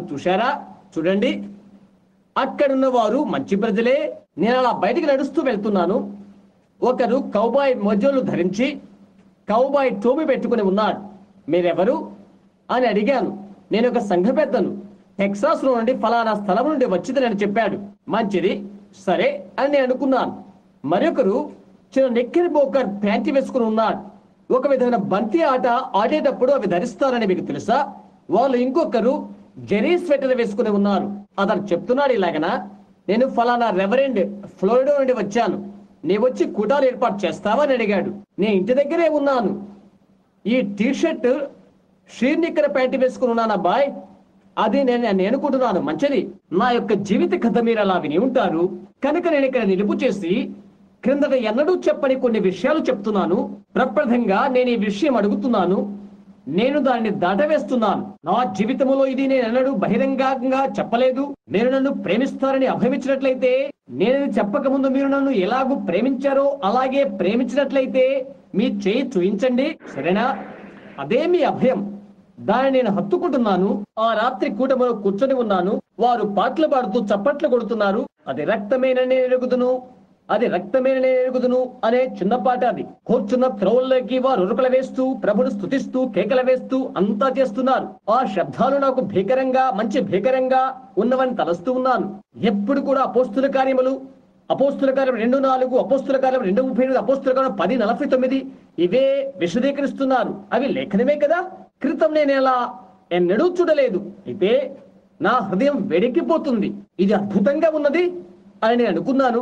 నేను ప్రథమంగా వారిని కలిసినప్పుడు వారు ఒక రకపు పరిశుద్ధ గుండ్రాలు అని అనుకున్నాను. ఓహో, వీరు ఒక రకమైన దేవదూతల గుంపు అని అనుకున్నాను. ఇప్పుడు క్షణంలో నా మనస్సు నేను మార్చుకున్నాను. ఆ మరునాటి ఉదయం ఈ కూటమిని ఏర్పాటు చేయుటకు ఈ మహాతరుణాన్ని అనుగ్రహించినప్పుడు ఈ గుంపు ప్రజలు నేను సంపాదిస్తాను అని అనుకున్నాను. కేకల వేసే మెథడిస్టులు అని వారు పిలుచుకునేవారు వీరై ఉండాలి. కొద్దిగా ముందుకు సాగితే బహుశా అదే ఇది కాబోలు అని నేను అనుకున్నాను. నేను అలా అనుకున్నాను. నేను తప్పక అలాగే ఉంటాను. నేను ఇష్టపడటానికి వారిని గురించి ఏదో ఉంది. వారు సాధుశీలురు, అభిమానితులు కనుక ఒక విషయం నేను గ్రహం చేసుకోలే. అదేదనగా భాషలతో మాట్లాడడం. అదే గ్రహించాను. చెప్పాలంటే ఒక వ్యక్తి ఇక్కడ కూర్చొని ఉన్నాడు, మరొక వ్యక్తి ఇక్కడ ఇలా ఉన్నారు. వారెవరనగా ఆ గ్రూపు నాయకులు. ఇక్కడ కూర్చున్న వ్యక్తి లేచి నిలబడి భాషలతో మాట్లాడుతున్నాడు. ఇక్కడున్న వ్యక్తి అర్థం చెప్తున్నాడు. కూటమిల గురించి తత్సంబంధితమైన విషయాల గురించి చెప్తున్నాడు. అయ్యో, నేనది చదవాల్సి ఉంటున్నది అని నేను అనుకున్నాను. ఆ తర్వాత మళ్ళా ఒకటికి మరొకటిగా జరుగుతున్నది. అది ఇతని పైన అదే పడుతున్నది. ఇద్దరు భాషతో మాట్లాడుతూ అర్థం చెప్తున్నారు. మిగతా సంఘస్థులంతా మాట్లాడుతున్నారు. అయితే వీరిరువురు పైన జరుగుతున్న అనువాదం వల్లే అది లేదు. ఒకరికొకరు దగ్గరగా కూర్చున్నారు. నేను అనుకున్నాను, బహుశా వారు దేవదూతలై ఉండాలి అని తలంచాను. వెనకాల కూర్చొని ఉన్నాను. అది ఏమై ఉంటుందో నేను కూడా తెలియచేయలేను. అది నా మీదకి వస్తుందని తెలుసా. అది నేను తెలుసుకోవాలని ప్రభు అభిష్టమైతే ఆ విషయాలు తెలుసుకోవడానికి నాకు మార్గం ఒకటి ఉన్నది. చూశారా, ఆ కారణము చేతనే నేనది బహిరంగంగా వచించనని చెప్తున్నాను. ఏ విషయాన్ని గుర్చైనా వాస్తవంగా నేను తెలుసుకోవాలని ఆశించితే ఈ విషయాల గురించి ప్రభు సాధారణంగా నాకు తెలుపుతారు. అందుకొరికే వరమనేది ఉంటుంది. చూశారా, ఆ కారణము చేత నీవేదో ప్రజల మధ్య దాన్ని విసిరివేయవద్దు. అది పందుల ఎదుట ముత్యములను వేయుట అవుతుంది. అది పరిశుద్ధమైనది, పవిత్రమైనది. నీవది చేయాలనుకోవద్దు. నన్ను స్వాధీనమందుకోవడానికి దేవుడే బాధ్యుడవుతాడు. సహోదరులతో మాట్లాడుట మొదలగు వాటిలో సహోదరుల్లో ఏవో తప్పిదాల వెతుకుటకు నేను ఇష్టపడను. ఒక సమయంలో నేను ఒక వ్యక్తితో భోజన బల యొద్ద కూర్చొని ఉండేది. తన చేయి నన్ను ఆలింగనం చేసుకుని ఉన్నది. ఓ సహోదర బ్రహ్మాం, నేను నిన్ను ప్రేమిస్తున్నాను. నాకది ఏదోలా అనిపించినది. నేను అతని వంక చూశాను. అది అతడు నాకు చెప్పలేదు. అతడు అలా చేయలేదని నాకు తెలుసు. చూశారా, అది అక్కడే ఉన్నది. అలాగా ఎవరున్నప్పటికీ అతడు నిఖర్షగా వేషధారి అవుతాడు. చూడండి, అతని హస్తాలు నన్ను ఆలింగనం చేసుకునే ఉన్నవి. ఓకే, అలాగే అని నేను వెళ్ళిపోయాను. నేను అది తెలుసుకోవాలని లేదు. అతని సహోదరుడిగా నేను గుదును. అది అలాగే సాగనివ్వు. మిగతాది దేవుడు చేయునుగాక. చూశారా, నాకు అవసరం లేదు. అవి తెలుసుకోవాలని నాకు అక్కరలేదు. అనేక సార్లు ఇటువంటి విషయాలు ఇక్కడ సంఘాల్లో ఉండవు. నేను గదిలో కూర్చుంటాను, రెస్టారెంట్ లో కూర్చుంటాను. జరగబోయే విషయాలు పరిశుద్ధాత్మ నాకు చెప్తారు. ఇక్కడ ఉన్నటువంటి వారే అది వాస్తవమని ఎరుగుదురు. నేను ఇంట్లోనే కూర్చొని జాగ్రత్త, కొద్దిసేపటి తర్వాత కారు వస్తుంది, అది ఫలానా వ్యక్తి అని చెప్తాను. ఇక్కడ ఉండాలని ప్రభు చెప్తున్నాడు. లోపలికి తీసుకుని రండి. మేము బజారులోకి వెళ్ళినప్పుడు కొన్ని విషయాలు జరుగుతుంటవి. దాడుతున్న దాన్ని గమనించు, ఎందుకంటే నీవిక గుద్దుకుంటావు. నేనలాగైతే చూడండి, ఎప్పుడు కూడా అది సంపూర్ణంగా ఉంటుంది. ఆ కారణము చేత నిన్ను నీవుగా ఎక్కువగా అందులోకి నెట్టుకోవద్దు. దాన్ని వినియోగించు. అది దేవుని వరము. అయితే దానితో నీవేమి చేస్తున్నావో గమనిస్తూ ఉండుము. దేవుడు నీ విషయం బాధ్యుడవుతాడు. మోషేను చూడు. మోషే దేవుడి చేత పంపబడినవాడు. మీరది నమ్ముతున్నారా? ఏర్పరచబడి ముందుగా నిర్ణయించబడినవాడై ప్రవక్తగా చేయబడిను. దేవుడు తన ఎక్కడి నుండి అక్కడికి పంపించి బండతో మాట్లాడమన్నాడు. ఆ తర్వాత కొట్టబడినది. వెళ్ళి బండతో మాట్లాడు అని చెప్పబడెను. అది నీళ్ళిచ్చెను. అయితే మోషే కోపముతో అక్కడికి వెళ్లి ఆ బండను కొట్టాడు. నీళ్లు రాలేదు. మరలా అతను కొట్టాడు. రుహులారా, ఈ బండలో ఉండి నీళ్లు రావాలా అని చెప్పాడు. దేవుడు ఏం చేశాడో మీరు గమనించారా? నీరైతే వచ్చినది. మోషే ఇక్కడికి రా, దానితో అంతం అదే. చూశారా? ఆ విషయాలు మీరు గమనించాలి. దైవిక వరాలతో మీరేమి చేస్తున్నారో మీరు గమనించాలి. ఒక ప్రసంగికుడు మాదిరిగా అనర్ఘలమైన ఒక మంచి ప్రసంగికుడు లేచి వెళ్లి ప్రసంగం చేస్తాడు. కేవలము కానుకలు ధనార్జన కోసం చేస్తాడు. అందుకొరకు దేవుడు తన్ని లెక్కడుగుతాడు.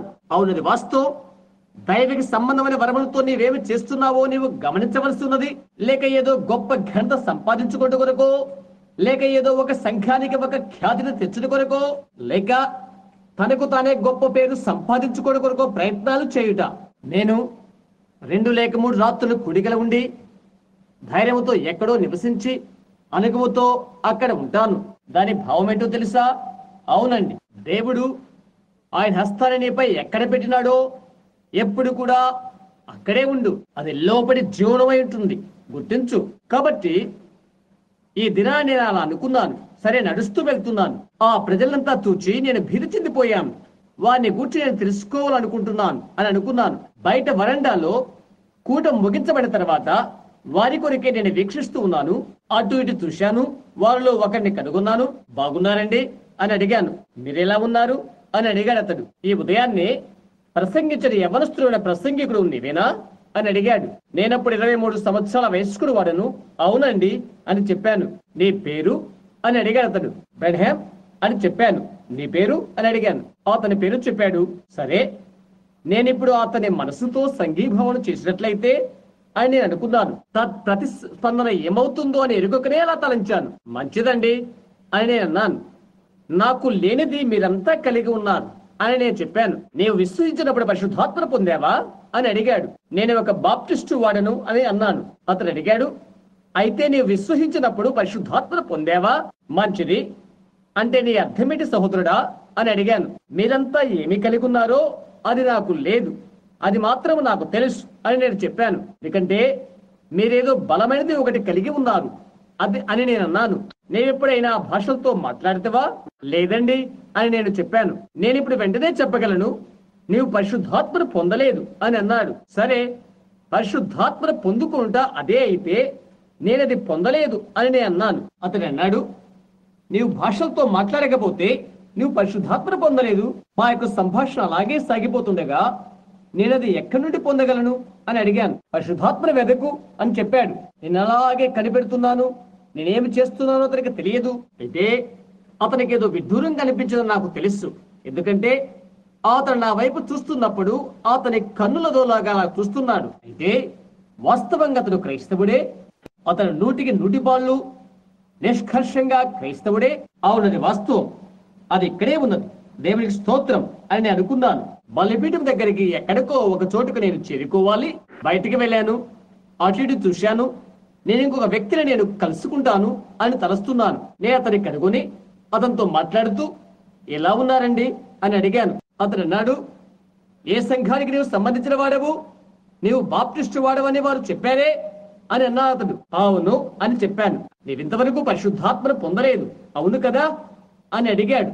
నాకు తెలియదు అని నేను అన్నాను. నీవు ఎప్పుడైనా భాషలో మాట్లాడావా అని అడిగాడు. లేదండి అని చెప్పాను.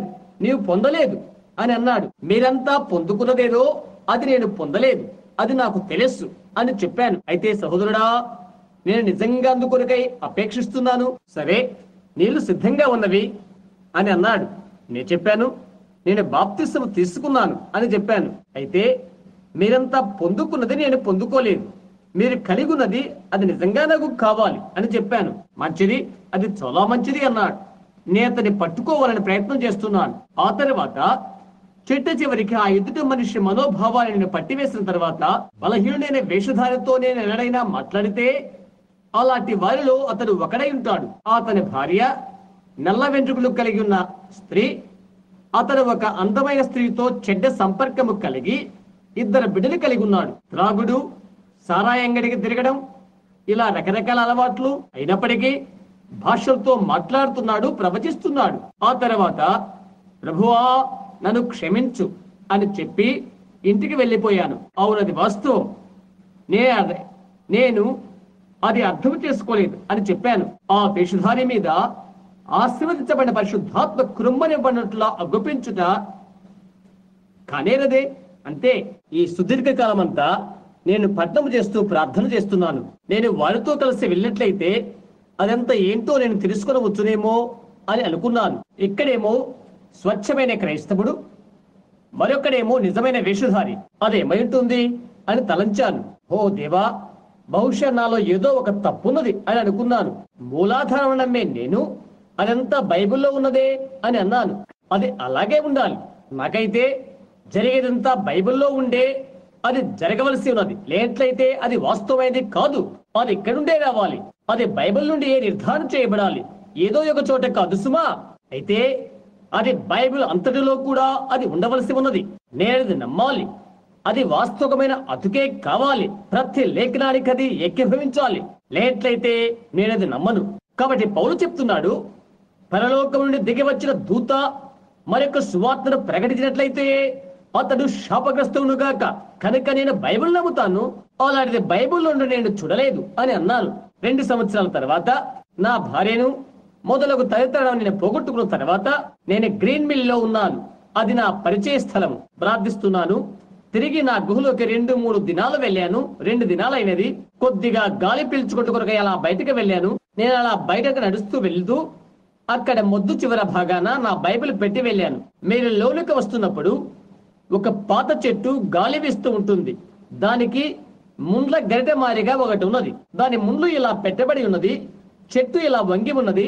నేను ఆ దూల పొద్దున అలా పెట్టి రాత్రిపూట అక్కడ పండుకునేవాడను. ఇలా ఆకాశం వంక చూస్తూ పండుకునేవాడను. నా చెయ్యి ఆ దూలం పైన అలా పెట్టి కొన్నిసార్లు ఈ విధంగా పండుకొని ప్రార్థిస్తుంటాను. అనేక దినాలు అక్కడ ఉన్న తర్వాత ఏమీ తినకుండా త్రాగకుండా ప్రార్థించాను. కొద్దిగా మంచి గాలి పీల్చుకోవడం కొరకై బయటకు వెళ్ళాను. ఆ గుహలో ఉండి చలిగా తేమగా అక్కడ ఉన్నది.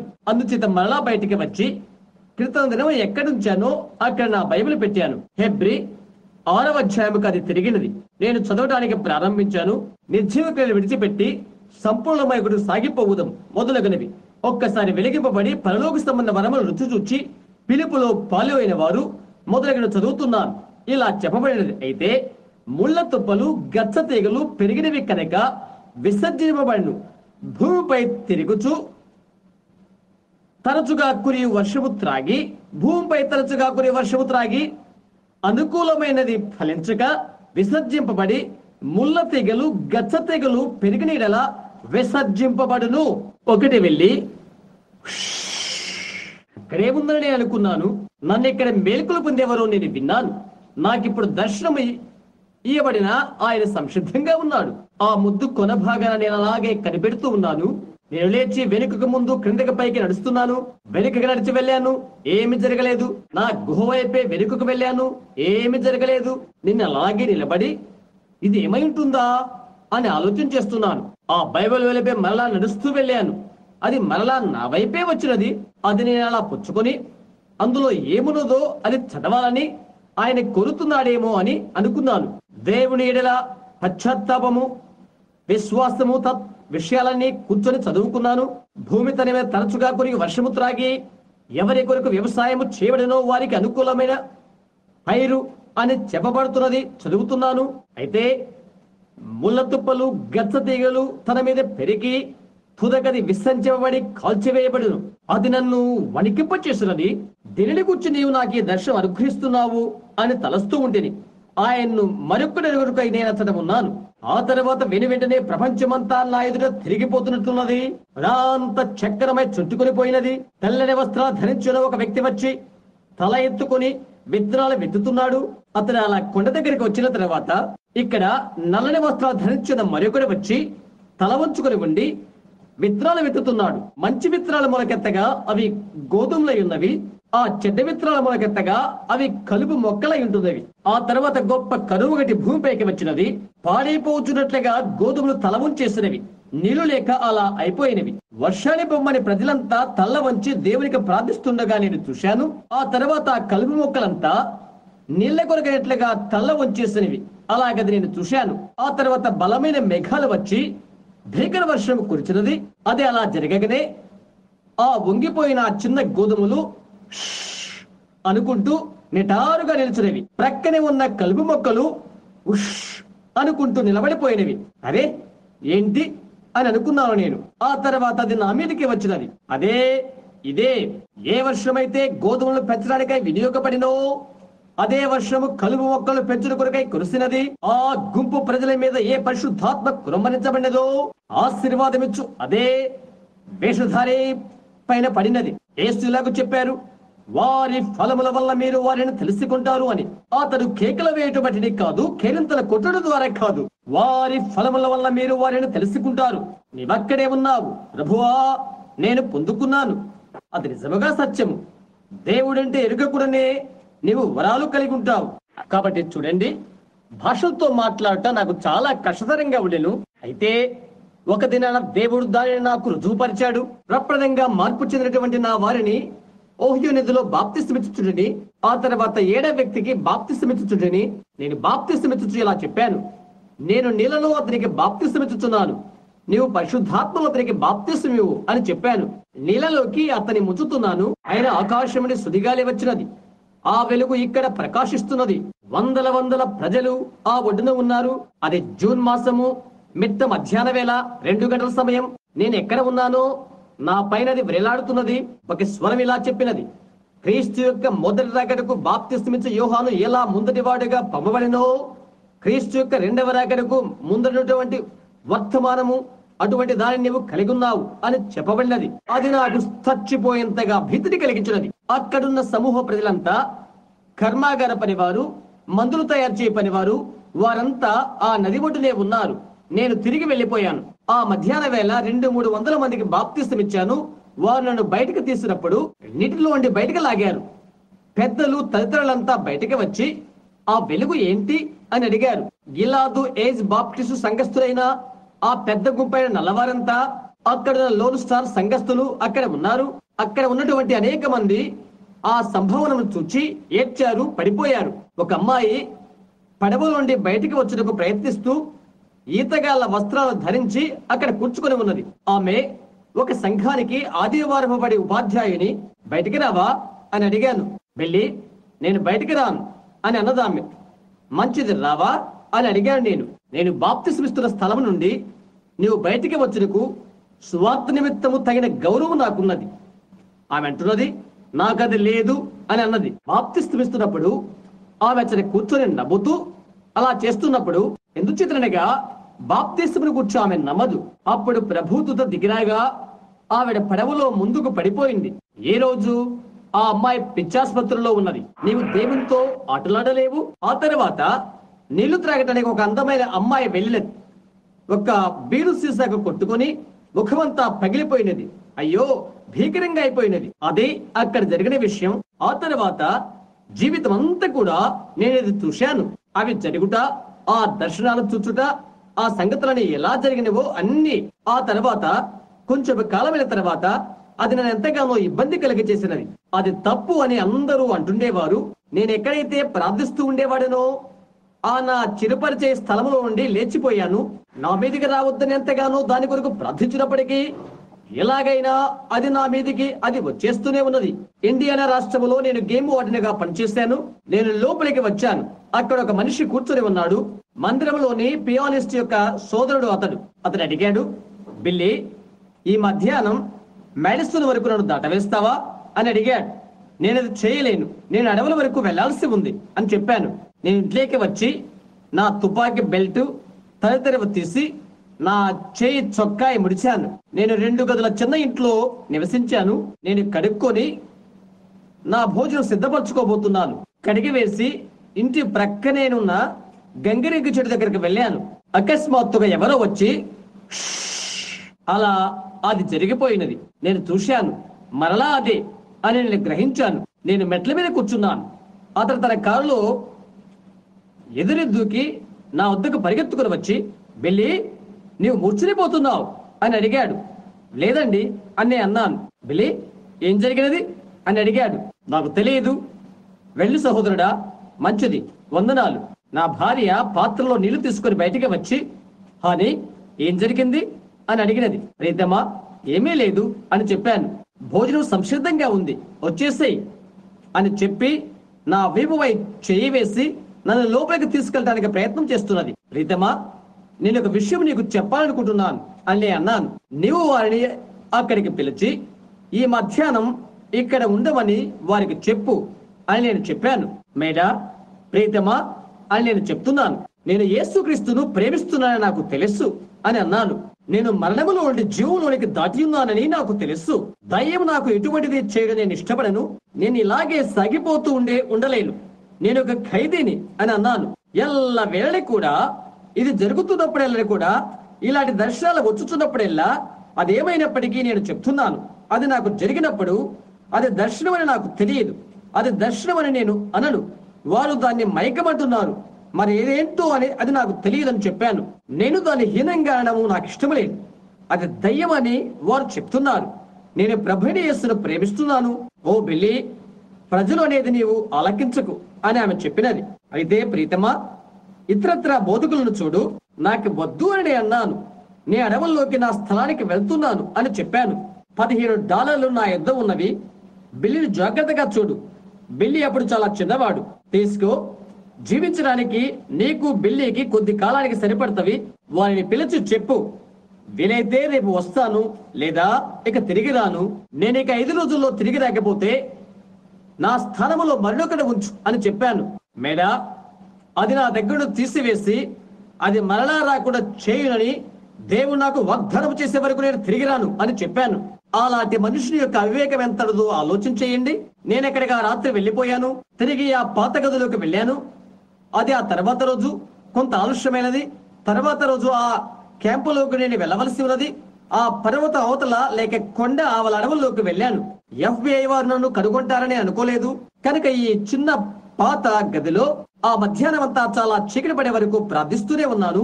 నేను ప్రార్థిస్తూ ప్రవక్తల ఆత్మలు ప్రవక్తల స్వాధీనములో ఉన్నది అనే భాగాన్ని బైబిల్లోనే చదువుతూ ఉన్నాను. నేను అది కనుగొనలేకపోతున్నాను. అక్కడ ఆ చిన్న గదిలో ఎంతో చీకటిగా ఉన్నది.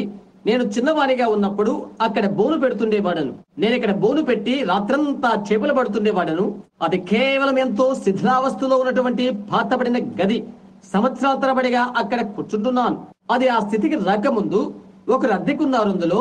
నేను ఇక్కడ అలా కనిపెట్టుకొని కూర్చుని ఉన్నాను. 1 గంట, 2 గంటలు, 3 గంటలు జరుగుతూనే ఉన్నది.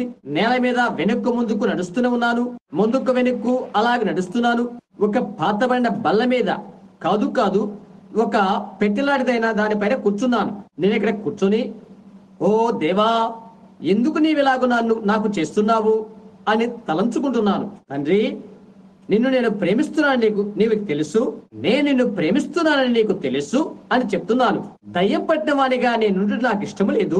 అవి నాకు సంభవించడం నేను అంగీకరించను. దేవా, మరెన్నడూ అది జరగకుండా చూడండి అని చెప్తున్నాను. నేను చెప్తున్నాను ఈ విధంగా, నేను నిన్ను ప్రేమిస్తున్నాను. నేను నరకానికి వెళ్ళటం ఇష్టపడను. నేను తప్పిదస్తున్నయుండి నా శాయశక్తుల ప్రయత్నాలు చేసి బోధన చేయడం వల్ల ఫలమేంటి? నేనుగా నరకానికి నడుచుట కాకుండా వేలాది మందిని తప్పుదాన్ని పట్టించువాడిని అవుతాను. 100 మంది ప్రజలు అలాంటి వారు నా పరిచయంలో ఉన్నారు. ఇది మరలా నాకు సంభవించడం నేను అంగీకరించను అని చెప్పాను. నేను ఆ చిన్న బల్ల మీద కూర్చున్నాను. ఓ విధంగా ఇలాగ కూర్చుని ఉన్నాను. అకస్మాత్తుగా గదిలోకి మెరుస్తూ ఉన్న ఒక వెలుగు కనిపిస్తున్నది. ఫ్లాష్ లైట్ తీసుకుని ఎవరో వస్తున్నారని తలస్తున్నాను. తిరిగి చూచి నేను ఇలా అనుకున్నాను, ఇక్కడే అది ఉంది, నా ఎదుటే ఉంది. పాత చెక్కలు నేలపై పడి ఉన్నవి, అక్కడే ఉన్నవి, నా ఎదురుగానే ఉన్నవి. ఒక పాత స్టవ్ ఒక మూల పెట్టి ఉంది, దానిపైన పగిలి ఉంది. ఇక్కడే ఒక వెలుగు నేల మీద ఉంది. అరే, అది రావడం లేదే అని నేను అనుకుంటున్నాను. అటు ఇటు చూశాను, ఇక్కడే నా పైనే ఉంది. అదే అదే అదే వెలుగు నా పైనే ఉంది. అలాగే వేలాడుతుంది. అగ్నిగోళం వలె ఉన్నది. ఓ విధమైన నీలి రంగులో ఉన్నది. ఉష్ ఉష్ ఉష్ అది నా పైన అలా వెళ్తున్నది. దాని వైపే చూశాను. ఏంటది అని అనుకుంటున్నాను. అది నాకు భయం కలుగ చేసింది. ఎవరో వస్తున్నట్లుగా వింటున్నాను. పాదరక్ష లేకుండా వంటిగా నడుస్తున్నట్లుగా ఉన్నది. లోపలికి వచ్చున్నటువంటి ఆ మనిషి పాదాలు చూశాను. గది అంతటా చీకటి. అయితే ఎక్కడది వెలుగుతుందో అక్కడ తప్ప లోపలికి వస్తున్న ఒక మనిషి పాదాలు చూశాను. ఆయన లోపలికి వస్తున్నప్పుడు, నడిచి వస్తున్నప్పుడు 200 పౌండ్ల బరువు ఉన్న వ్యక్తిగా కనిపిస్తున్నాడు. ఆయన తన చేతులు ఇలా కట్టుకొని ఉన్నాడు. నేను దానిని సుడిగాల్లో చూశాను. నాతో మాట్లాడుతూ నేను విన్నాను. గదిలో ఒక వెలుగుగా నేను చూశాను. ప్రథమంగా దాని రూపాన్ని చూడడం అదే ప్రప్రథం. అది నాకు చాలా సమీపంగా వస్తుంది. సరే, యథార్థమైన సహోదరులారా, నాకు గుండె ఆగిపోయేంతగా అనిపించినది. ఊహించండి, మీకే నేను అనుకోండి, అదే విషయం మీకు అనిపిస్తుంది. నాకంటే ఎక్కువగా రోడ్డుకు దూరమై పారిపోతారు మీరు. నీవు ఎంతో కాలం నుండి క్రైస్తవుడై ఉండవచ్చు, అయితే అది మీకు అలా అనిపిస్తుంది. ఎందుచేతనంటే వందల వందల సార్లు నాకు ఆ సందర్శనం జరిగినప్పటికీ ఆయన నా దగ్గరికి వచ్చినప్పుడు నన్ను కృంగదీసివేసినది. కొన్ని పర్యాయాలు నాకు అది మైకము కలగచేసి నన్ను కృంగదీసినది. వేదికను నేను వదిలిన తర్వాత నాకు అలా అనిపించేది. ఎక్కువసేపు నేను అలా ఉంటే నేనిక అలా అయిపోయేవాడను. గంటల కొలది నా పైన అవి ఉండేవి.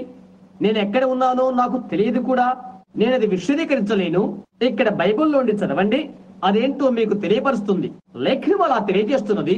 నేను అక్కడే కూర్చొని ఆయన వైపు చూస్తున్నాను. నా చేతులు అలా పైకెత్తి ఉంచాను.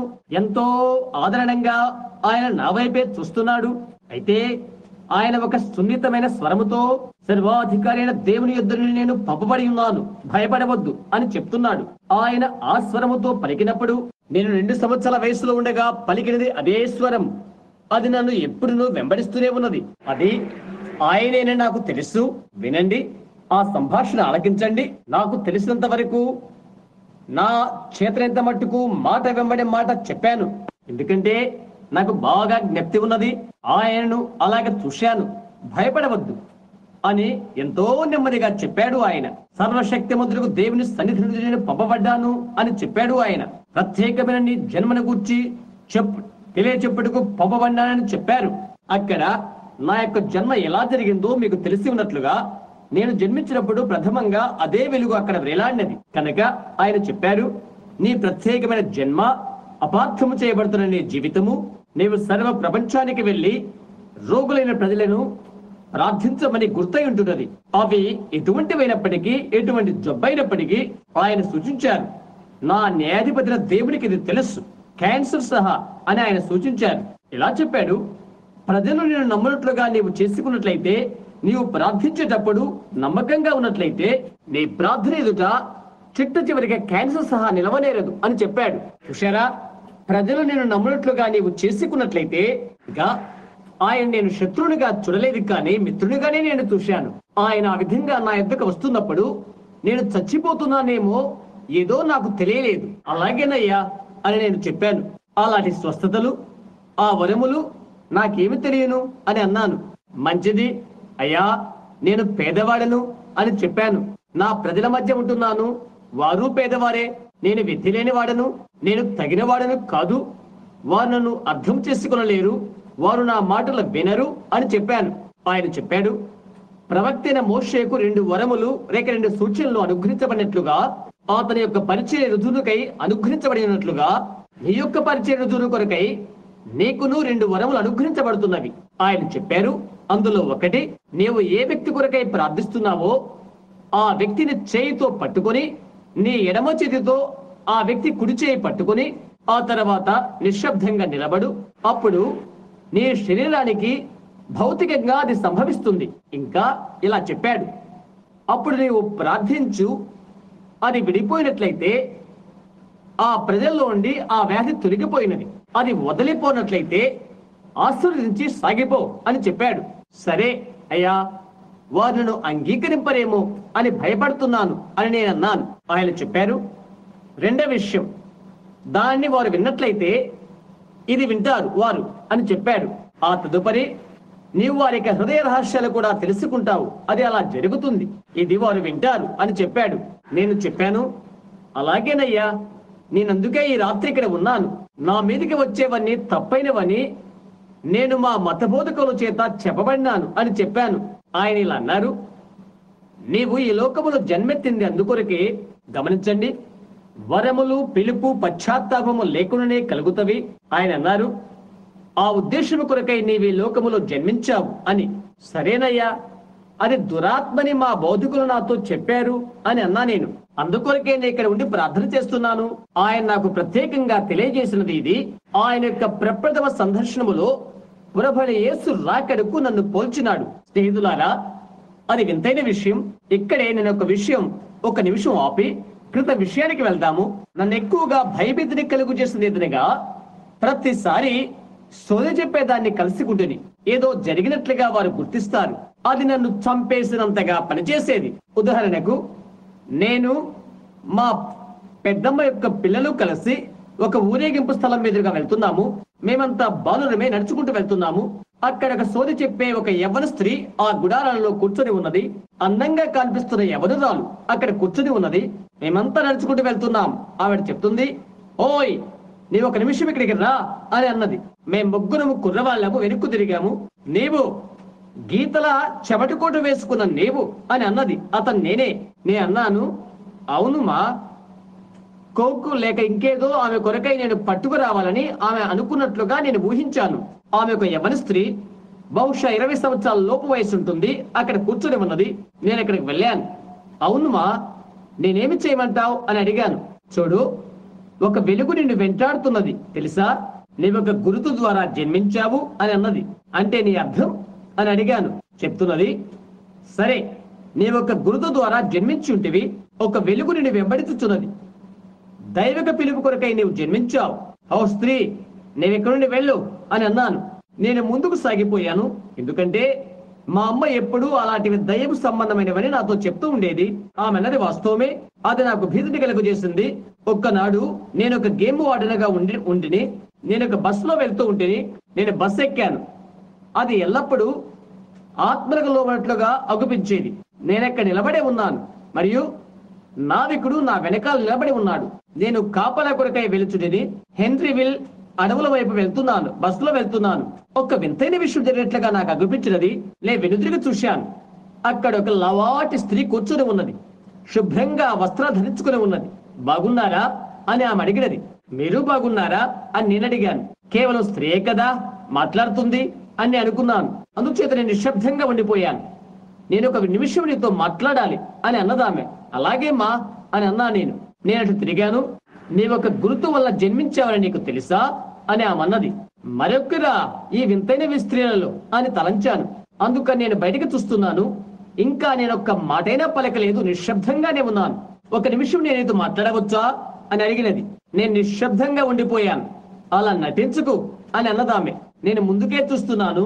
పెద్ద మనిషి తరహా కాదు కదా ఇది అని తలస్తున్నాను. ఓ క్షణం నీతో మాట్లాడాలని అనుకుంటున్నాను అని అన్నదామె. ముందుకే చూస్తూ ఉన్నాను.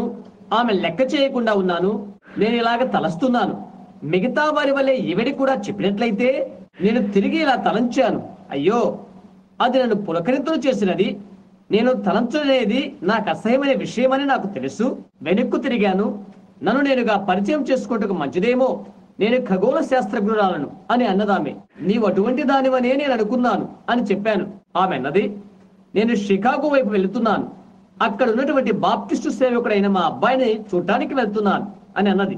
అవునమ్మా అని అన్నాను. నీవొక గురుతు ద్వారా జన్మించావని ఎవరైనా ఎప్పుడైనా నీకు చెప్పారా అని అడిగినది. లేదమ్మా అని చెప్పాను. నేనెక్కడ ఆమెతో అబద్ధం చెప్పాను. చూశారా, ఆమె ఏమని చెప్పబోతుందో చూడాలని అలా చెప్పాను. లేదమ్మా అని నేను చెప్పాను. లేదా సేవకులు ఎప్పుడు చెప్పలేదా అని అడిగినది. సేవకులతో నాకు ఏమీ పని లేదు అని నేను చెప్పాను. ఓహో అని ఆమె అన్నది. అవునా అని నేను అన్నాను. నీవు పుట్టింది ఎప్పుడో వాస్తవంగా నేను చెప్తే నీవు నన్ను నమ్ముతావా అని అడిగినది. లేదు మా అమ్మ అని అన్నాను. సరే, నీవెప్పుడు పుట్టినది నేను చెప్తాను అని అన్నదామె. నేను నమ్మను అని చెప్పాను. 1909వ సంవత్సరము ఏప్రిల్ 6వ తేదీ ఉదయం 5 గంటలకు నీవు జన్మించావు అని ఆమె చెప్పినది. అవునది వాస్తవం అని అన్నాను. అది నీకెలా తెలుసు అని అడిగాను. ఇక్కడ ఉన్నటువంటి నావికుడు ఎప్పుడు పుట్టాడో చెప్పు అని అడిగాను. అది నా వల్ల కాదు అని అన్నది ఆమె. ఎందుకని అని అడిగాను. అది నీకెలా తెలుసు ఆమె అంటుంది. చూడండి, ఈ ఖగోళ శాస్త్ర విషయాలు ఆమె మాట్లాడుతూ ఆమె చెప్తున్నది, అనేక సంవత్సరాలకు ఒక్కసారి యేసుక్రీస్తు వద్దకు ఆ జ్ఞానం నడిపించిన వేకు నక్షత్రం నీకు జ్ఞాపకమున్నదా అని అడిగినది. ఒక విధమైన దిమ్మెలాగా అయిపోయి నేనేమి చెప్పానో తెలుసా? మతాన్ని గురించి నాకేమీ తెలియదు అని అన్నాను. ఆమె చెప్తుంది, సరే, యేసునందుకు జ్ఞానులు వచ్చుట నీవు వినియుద్దు. అవును అని అన్నాను. జ్ఞానులు అనగా ఏంటి అని అడిగింది ఆమె. ఓ, వారంతా కేవలం జ్ఞానులే అని అన్నాను. అంతే నాకు తెలుసు. జ్ఞాని అనగా ఏంటి అని అడిగింది ఆవిడ. ఒక ఖగోళ శాస్త్రవేత్తనైన నేను ఎలాగో నక్షత్ర పరిశోధకుడు వారు అలా పిలిచేవారు. ఆమె చెప్తుంది తెలుసా, భూమి పైన దేవుడు ఏమీ చేయక మునుపు పరలోకముందు అవి ముందుగానే ప్రకటిస్తాడు. ఆ పిదప భూమి పైన అవి తెలియపరుస్తాడు. నాకు తెలియదు అని నేను అన్నాను. సరే, 2-3 నక్షత్రాల పేర్లు చెప్పింది ఆమె. మార్స్, జూపిటర్, వీనస్ అని అలాగు అవి అవి కావు. అయితే అవి వాటి మార్గాలను దాటి కలుసుకొని ఏకమైనప్పుడు అని చెప్తుంది. ప్రభువైన యేసుని కలుసుకుంటూ కొరకై ముగ్గురు జ్ఞానులు వచ్చారు అని చెప్తున్నది. ఒకరు హాము వంశంలో ఉండి, ఒకరు షేము వంశంలో ఉండి, మరొకరు యాపెతు వంశంలో ఉండి వచ్చారు చెప్తున్నది. వారంతా బెత్లెహేములో కలుసుకున్నప్పుడు వారు ఎక్కడి నుండి వచ్చారో ఆ 3 నక్షత్రాలు ఆమె చెప్తుంది. భూమిపై ఉన్న ప్రతి వ్యక్తి నక్షత్రాలకు కొంత విధి బాంధవ్యం ఉన్నది. ఆకాశ గ్రహాలు చంద్రగోళం ఎతడెతరకు వెళ్ళుచుంటవో ఆ నావికుని అడుగు అని అన్నదామె. అలా దానితో వెళ్ళి లోనికి రాదు అని చెప్పినది. దాన్ని గూర్చి అతన్ని అడగనవసరం లేదు, అది నాకు తెలుసు అని చెప్పాను. సరే, అక్క నక్షత్రాలకు నీ జన్మకు సంబంధం ఉన్నది, అదంతా నాకు తెలియదు అని చెప్పాను. ఆమె చెప్తుంది, ఆ 3 జ్ఞానులు వచ్చారు. ఆ 3 నక్షత్రాలు అవి వివిధమైన దిశల నుండి వచ్చి బెత్లెహేములో కలుసుకున్నవి. వారంటున్నారు, వారు కనుగొని ఆలోచించారు. నోహో 3 కుమారులైన హాము, షేము, యాపెతు వంశం నుండి ఒక్కొక్కరు వచ్చారు. వారు వచ్చి ప్రభువైన యేసుక్రీస్తును పూజించారని ఆమె చెప్తున్నది. వారు వెడలిపోవునప్పుడు బహుమతులు తెచ్చి ఆయనకిచ్చారు అని చెప్పినది ఆమె. అంటున్నది, యేసుక్రీస్తు ఆయన పరిచర్యలో చెప్పారు, సర్వ ప్రపంచానికి సువార్త ప్రకటించబడినప్పుడు హాము, షేము, యాపెతు ప్రజలకు అప్పుడు ఆయన వస్తాడు. ఇప్పుడు ఆకాశమందలి ఆ గ్రహాలు చుట్టూ తిరుగుతూ అవి వేరైపోతవి అని చెప్తున్నది.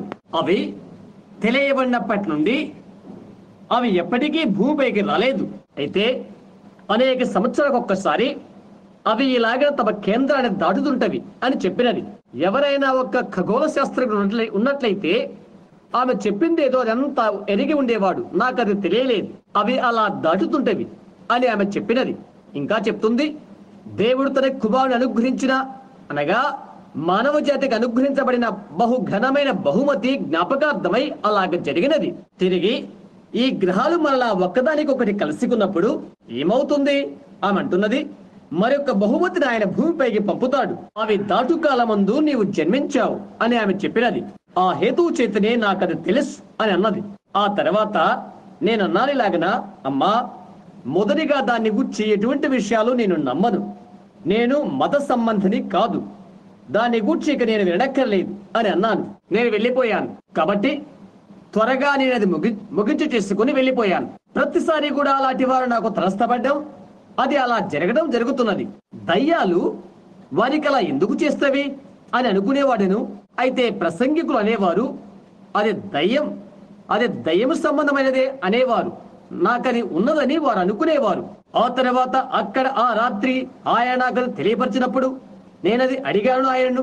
నేను అన్నాను, సరే, వివిధ విధానాలు గల వారంతా, దయ్యం పట్టిన వారంతా ఎందుకిలా దాని గురించి నాకు చెప్తుంటారు. నా సోదరులైన మత సంబంధులు అది దురాత్మ అని అంటారు అని అన్నాను. ఆ పఠములో ఎవరైతే వెళ్ళాడుతున్నారో ఆయన చెప్పినది వినండి. ఆయన అన్నారు, ఆనాడు ఎలాగో ఈనాడు అలాగే అని. ఆయన కొన్ని విపులీకరిస్తున్నారు. ఏవనగా, మన ప్రభుని యేసుక్రీస్తు పరిచర్య ఆరంభము కాగానే బౌద్ధికులు అన్నారు ఆయన బయల్జెబూబు దయ్యము అని పిలిచారు. అయితే దయ్యాలు అన్నవి ఆయన దేవుని కుమారుడని, ఇశ్రాయేలు పరిశుద్ధుడని అన్నవి. పౌలు, బర్నబాలు అక్కడ ప్రసంగించిన చూడండి, సేవకులు అన్నారు అనగా బౌద్ధికులు అన్నారు, ఈ లోకమును తలకిదులు చేయవారు వీరు దయ్యపు సంబంధులు అని అన్నారు. అయితే వీధుల్లోని సోద చెప్పే ఆవిడైతే పౌలు, బర్నబాలు దేవుని సంబంధులని గ్రహించినది. వీరు జీవ మార్గమును గురించి తెలియచేయు దైవజనులు వీరు అని చెప్పినది. అవునా, దయ్యం పట్టిన వారు, సోద చెప్పేవారు, మాంత్రికులు అలా చెప్పారు. అయితే మనమెంతో వేదాంత విద్య పైన మోజు పడిపోయాం. ఎంతవరకనగా ఆత్మ అంటే ఏంటో అనున్నది ఎరిగినంత వరకు. ఇదైన తర్వాత మీరు నన్ను ప్రేమిస్తారనుకుంటున్నాను. అయితే అది ఇదే. పెంతెకోస్తు వారు కూడా ఇదే త్రోవైన నా భావం. అవును కదా, ఆత్మను గురించి నీవేమి అర్థము చేసుకోనకుండగానే చుట్టూ తిరగడం, గంతులు వేయడం, అది వ్యక్తిగత సంభావన. అదే నీకు కావాలి. ఎత్తవాటి కొరకు అలాంటి సంఘాన్ని దేవుడు రూపకల్పన చేస్తున్నారు. అవును, ఆత్మయందు ఐక్యత బలముతో వారు ఏకీపించినప్పుడు అలా జరుగును. దాని గురించి ఆయన విపులీకరించాడు. పరిచర్యను ఎలా అపార్థం చేసుకుంటారో దానిని ఆయన చెప్పాడు. పరిచర్య దానిని అపార్థము చేయనని, అది నిశ్చయమేనని చెప్పారు. మరియు యేసు ఏ విధముగానో అలాగేనని ఆయన చెప్పినప్పుడు నేను అడిగాను, సరే ఈ విషయాలని నాకు జరగడం గల కారణమేంటి అని అడిగాను. ఆయన ఏమని చెప్పారో తెలుసా? అవి విస్తరించి గొప్పవి ఇంకా గొప్పవి అగునని చెప్పారు. యేసు అవి ఎలా చేసినది ఆయన విపులీకరించి చెప్పారు. ఆయన ఎలాగ వచ్చినది, విషయాలు తెలుసుకునే కొరకై ఆయన ఎలాగ శక్తితో నింపబడినది, బావి వద్ద స్త్రీ విషయం చెప్పుట, స్వస్థపరచువాడు కాదని చెప్పుకునుట, తండ్రి తనకు చూయించినవే తాను చేయుట, అవన్నీ ఆయన విపులీకరించారు. అది ఎలాంటి ఆత్మ ఉంటుంది అని నేను అడిగాను. అది పరిశుద్ధాత్మని చెప్పారు. ఏదో నా అంతరంగమందు జరిగినది. దేవుడు నాకై ఇక్కడకు ఏమి తెచ్చాడో అందుకొరకై నా వీపు నేను పుడిచిన రీతిగా అతి ఘనమైన విషయం నేను గ్రహించాను. మరియు గత దినములందున్న పరిశీల వంటిదని నేను గ్రహించిదని లేఖనాన్ని వారు నాకు విరోధార్థం చెప్పారు. కాబట్టి అప్పటి నుండి దాన్ని గూర్చి నేను నా సొంత అనువాదాన్ని నేను అంగీకరించాను. పరిశుద్ధాత్మ ఏమి చెప్తే అది. నేను వెళ్తానని ఆయనతో చెప్పాను. నేను నీతో ఉంటాను అని ఆయన చెప్పారు. మరలా దూత వెలుగులోనికి వచ్చెను. అది గుండ్రముగా ఉండేను. ఆయన పదాలు అలా ఉన్నవి. ఆ వెలుగులోనికి వెళ్లి భవనంలో నుండి బయటికి వెళ్లిపోయాను. ఒక కొత్త వ్యక్తిగా నేను ఇంటికి వెళ్ళాను. మందిరంలోనికి వెళ్లి ఈ విషయాలు ప్రజలకు చెప్పాను. అది ఆదివారం రాత్రి. బుధవారం రాత్రి ఒక స్త్రీని తీసుకుని వచ్చారు. ఆమె వయో నర్సుల్లో ఒకటే క్యాన్సర్ తో చావ సిద్ధంగా ఉన్నది. కేవలం ఒట్టి రూపము తప్ప మరేమీ లేదు ఆమెలో. నేను ఆమెను పట్టుకుని కొరకై ఆమె వద్దకు వెళ్ళినప్పుడు ఆమెను గుర్చి ఆమె ఎదుట ఒక దర్శనం వచ్చినది. ఆమె తిరిగి నర్సింగ్ చేస్తున్నట్లుగా నాకు దర్శనం వచ్చినది. లూయిస్విల్ పట్టిలో సంవత్సరాల తరబడిగా చనిపోతున్న వారి పట్టిలో ఆమె ఉన్నది. ఇప్పుడు జెఫర్సన్విల్ లో సంవత్సరాల తరబడిగా నర్సింగ్ చేస్తున్నది. కనుక నేను అటు చూడగా ఒక దర్శనం చూశాను. నేను వెనక్కి తిరిగి ఏమి చేయాలో తోచని స్థితిలో నిలబడి ఉన్నాను. ప్రప్రదంగా వారు ఆ వ్యక్తిని తెచ్చి అక్కడ క్రింద పెట్టినప్పుడు నేను కంపించిపోయాను. అక్కడ నర్సులు తదితరులు చుట్టూ చేరారు. ఆమెను అక్కడ పెట్టివేసి చేరారు. ముఖము కమిలిపోయినది, కన్నులు గుడ్డలు పడిపోయినవి. మార్జీ మోర్గాన్, ఆమెకి మీరు వ్రాయాలనుకుంటే 411 నోబ్లుక్ అవెన్యూ, జెఫర్సన్విల్, ఇండియానా అని వ్రాయవచ్చు. లేదా Clark country hospital, Jeffersonville, Indiana. ఆమె మీకు తన సాక్ష్యాన్ని ఇచ్చునుగాక. నేను అలాగే క్రిందికి చూశాను. ఎక్కడికి వచ్చిన ఆ మొదటి కేసులో ఒక దర్శనం వచ్చినది. ఆ స్త్రీ మరలా నర్సింగ్ చేస్తున్నట్లుగా, బలంగా, ఆరోగ్యంగా, మంచిగా ఉండి అటు ఇటు తిరుగుతున్నట్లుగా కనిపించింది. యెహోవా ఇలాగూ సెలవిస్తున్నాడు, నీవు జీవిస్తావు, చనిపోవు అని నేను చెప్పాను. ఆమె భర్త ఈ ప్రపంచ కార్యకలాపాలలో చాలా గొప్ప వ్యక్తి. ఈ విధంగా నా వైపు చూశాడు. భయపడకండి, నీ భార్య జీవిస్తుంది అని నేను చెప్పాను. అతను నన్ను బయటికి పిలిచాడు. 2-3 వైద్యులను పిలిచాడు. వారు నీకు తెలుసా అని అడిగాడు. అవును తెలుసు అని నేను చెప్పాను. ఎందుకో తెలుసా, నేను అతనితో గోల్ఫ్ ఆట ఆడాను. అతను చెప్పాడు, క్యాన్సర్ వ్యాధి ఆమె ప్రేమలను చుట్టివేసినది. చిట్టు చివరికి ఎనిమా ఇచ్చినా నీవది కడిగివేయలేవు. ఆమెకి ఏమి ఉన్నదో నాకు అనవసరం అని నేను చెప్పాను. ఎక్కడ ఒకటి ఉన్నది, నేను దర్శనం చూశాను. ఆ మనుషుడు నాతో చెప్పాడు, నేనేమి చూచితనో అది అలా చెప్పినట్లయితే అది జరుగుతున్నది. ఆయన నాకు చెప్పాడు, నేను నమ్మాను. దేవునికి స్తోత్రం. ఆ తర్వాత కొన్ని దినాల నుండి ఆమె పాత్రలు కడుక్కొని అలా వెళుతూ ఉన్నది. ఇప్పుడు ఆమె సంపూర్ణంగా ఆరోగ్యం పొంది 165 పౌండ్లు బరువున్నది. నేను అంగీకరించినట్లయితే అలా జరుగుతున్నది. ఆ తదుపరి రాబర్ట్ డాటరీ నన్ను పిలిచాడు. అది ఈ విధంగా వెళ్లిపోయినది. టెక్సాస్ గుండా ప్రపంచంలోనికి వెళ్ళినది. ఒక రాత్రి 4-5 సార్లు వెళ్ళినది. అన్య భాషలతో మాట్లాడటం మొదలగనేది నేను అర్థం చేసుకోలేదు. పరిశుద్ధాత్మ బాప్తిస్తానని నేను నమ్ముతాను. భాషలతో మాట్లాడే ప్రజలు నేను నమ్ముతాను. ఒక రాత్రి టెక్సాస్ లోని శాన్ ఆంటోనియందలి క్యాథడ్రల్ నుండి బయటకు వస్తున్నప్పుడు బయటికి నడుస్తున్నాను. ఒక చిన్నవాడు అక్కడ కూర్చుండి ఒక తుపాకీ పేలుస్తున్నట్టుగా భాషలతో మాట్లాడుతున్నాడు. లేక ఒక మెషిన్ గన్ త్వరితంగా పేల్చినట్లుగా ఉన్నది. వెనకాల అక్కడ వెనకాల ఒక నిలబడి ఇలా చెప్తున్నాడు, యెహోవా ఇలాగూ సెలవిచ్చుచున్నాడు అని. వేదిక వద్ద నుండి ముందుకు వెళ్తున్న ఆ మనుష్యుడు సర్వశక్తిమంతుడైన దేవుని వల్ల అభిషేకించబడిన పరిచయను కలిగి ఉన్నాడు అని చెప్తున్నాడు.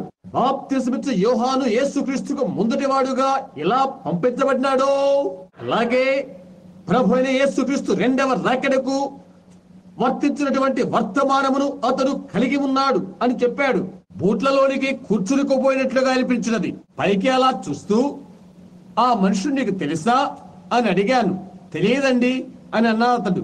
ఆ మనుషుడికి నీవు తెలుసా అని అడిగాను. లేదండి అని అన్నాడు. నేను అడిగాను, నేను నీకు తెలుసా అని అడిగాను. తెలియదండి అని అన్నాడు. నీవు ఇక్కడ ఏమి చేస్తున్నావు అని అడిగాను. అతను అన్నాడు, నేను పత్రికలో అది చదివాను అని చెప్పాడు. బహుశా కూడికల్లో అది ప్రథమ రాత్రి కూటమై ఉంటున్నది. నీవు ఇక్కడ ఉంటున్నావని మా వారు కొందరు చెప్పారు. ఒక దైవిక స్వస్థత చేయువాడు, అందుకని నేను వచ్చాను. నీవు ఇక్కడ ఉంటావని మా వారు కొందరు చెప్పారు. ఇక్కడ ఒక దైవిక స్వస్థత చేయువాడు ఉన్నాడని విని నేను వచ్చాను. మీరొకరికొకరు తెలియదా అని నేను అడిగాను. తెలియదు అని అన్నాడు. ఓహో, నేనెక్కడ పరిశుద్ధాత్మ యొక్క బలమైన శక్తిని నేను ఎక్కడ చూశాను. ఒక్కనాడు నేను తప్పని తలంచాను. ఆ తర్వాత నేను తెలుసుకున్నాను. అలాంటి విషయాలు కలిగి ఉన్న ఆ ప్రజలతో ఇదే దేవుని యొక్క దూత వెంబడించాను. అక్కడ వారికి కలగూర గంప ఉన్నప్పటికీ, విపరీతంగా బబులోను మోసపూరితము అతను ఉన్నప్పటికీ, అయితే అందులో వాస్తవమైనది ఒకటి ఉన్నది. అది వాస్తవమైనదిగానే నేను చూశాను. సంవత్సరాలు గతించిన తర్వాత కూటమిలో దర్శనాలు మొదలైనవి చూస్తున్నారు. ఒకప్పుడు ఆర్కన్సాస్ అని అనుకుంటాను, అక్కడ నేను నిలబడి ఉన్నప్పుడు ఒక ఫోటోగ్రాఫర్ దాన్ని ఫోటో తీశాడు. ఒక ఇలాంటి భవనశాలలో, ఇలాంటి కూటములలో దాన్ని వివరించడానికి నేను నిలబడి ఉన్నాను. ప్రజలు కూడుకొని వింటారని వారికి తెలుసు. మెథడిస్టులు, బాప్టిస్టులు, ప్రెస్బిటేరియన్ అంతా అక్కడ ఉన్నారు. ఆ తర్వాత దాన్ని చూడడం నాకు తలస్థించినది. తలుపు గుండా వస్తున్నది. ఇక్కడ ఎలా వస్తూ ఉష్ ఉష్ అనుకుంటూ వెళ్ళినది. నేను ఇంకేమీ మాట్లాడను, ఎందుకంటే అది ఇక్కడికి వచ్చినది కనుక అని చెప్పాను. అది ఇలా కదలనది. ప్రజలు మూలుగుతున్నారు. నేను ఎక్కడ ఉన్నానో అక్కడికి వచ్చి ఆగినది. ఒక సేవకుడు పరిగెత్తుకుని వచ్చి, నేను చూశాను అని అన్నాడు. అది అతన్ని ముత్తిన వెంటనే అందురైపోయినట్లుగా వెనుక్కు పడిపోయాడు. అతని బొమ్మను పుస్తకంలో ఉన్నది చూడగలరు. ఏ విధంగా తల త్రిప్పుకుంటూ వెనుక్కబడినది అతని పఠాన్ని మీరు చూడగలరు. అది అక్కడ ఆగినది. వెంటనే పత్రిక ఫోటోగ్రాఫర్ ఆ సమయమంతాన్ని సంగ్రహించగలిగాడు. ప్రభు అయితే సిద్ధంగా లేడు. ఒక రాత్రి టెక్సాస్ లోని హాస్టన్ నగరంలో మ్యూజిక్ హాల్లో 1000 మంది, 8000 మంది పైగా అని చెప్పవచ్చు, ఆ గొప్ప శామ్ హాస్టన్ కలోసింపుకు వచ్చారు. ఆ రాత్రి వాగ్వాదమునందు ఒక బాప్టిస్ట్ బోధకుడు ఇలాగ చెప్పాడు, నేను నీచమైన వేషధారిని, వంచుకున్నని, మత వంచుకున్నని, ఇంకా మరొకరు కాదని అలాంటి వాణ్ణని చెప్పాడు. నగరాన్ని దాటి నేను పారిపోవలసిందని, అలా చేయదగిన వాడతడు అని అన్నాడు. సహోదరు బోస్వర్త్ చెప్పాడు, సహోదరు బ్రహ్యాం అలాంటిదే జరిగించగలిగావా? అతని సహాయాన్ని కోరు, అతని హస్తాన్ని పిలువు అని అన్నాను. గడబిడ లేదు, నేను నమ్మను. గడబిడకు కాదు, సువార్త నిర్మితమైనది. జీవింప చేయడానికే సువార్త పుట్టినది. నేను చెప్పాను, నీవు అతన్ని ఎంతగా ఒప్పించినప్పటికీ అతను అలాగే సాగుతుంటాడు. అతనిలో వ్యత్యాసాన్ని ఏమీ తీసుకురాలేం. దేవుడు అతని హృదయంతో మాట్లాడినట్లయితే నేనేమి చేయగలను, మాట్లాడకపోతే అని చెప్పాను. తర్వాత రోజు అతను వచ్చి ఇలా అన్నాడు, హాస్టన్ క్రానికల్ నుండి వారేమి తయారు చేశారో అది తెలియపరుస్తుంది అని. అక్కడ వారేది తయారు చేసినారో అది తెలియపరుస్తున్నది, అది చెప్తుంది. వారు దేని కొరకై ప్రసంగించుతున్నారో దాన్ని స్వీకరించిన కొరకై భయపడుతున్నారు. ఆనాడు ఆయన వయసు 70 సంవత్సరాలు అయినప్పటికీ ప్రేమ కలిగిన వృద్ధుడైన సహోదరుడు బోస్వర్త్ నా ఎద్దుకు వచ్చి తన చేతులు నా చుట్టూరా చుట్టి, సహోదరు బ్రహ్యాం అని చెప్తున్నాడు, నీవది తీసుకుంటాం లేదని నేను అనుకుంటున్నావా అని అన్నాడు. నేను చెప్పాను, లేదు సహోదర బోస్వర్త్, లేదండి, నేనది తీసుకోవడం లేదు, అది నాకేమేలు చేయదు అని అన్నాను. నేను వేదికను విడిచి వెళ్ళినప్పుడు కేవలం అది రగడకలుగు చేస్తుంది అని అన్నాను. నేను ఇప్పుడు ఒక కూడికను జరిగిస్తున్నాను, అవన్నీ కూడా అలా చితికిపోవడం నాకు ఇష్టం లేదు. సరే, అతన్ని వెళ్ళనివ్వు అని అన్నాను. నేను చెప్పాను, అంతే, అతని గడబిడ చేస్తున్నాడు.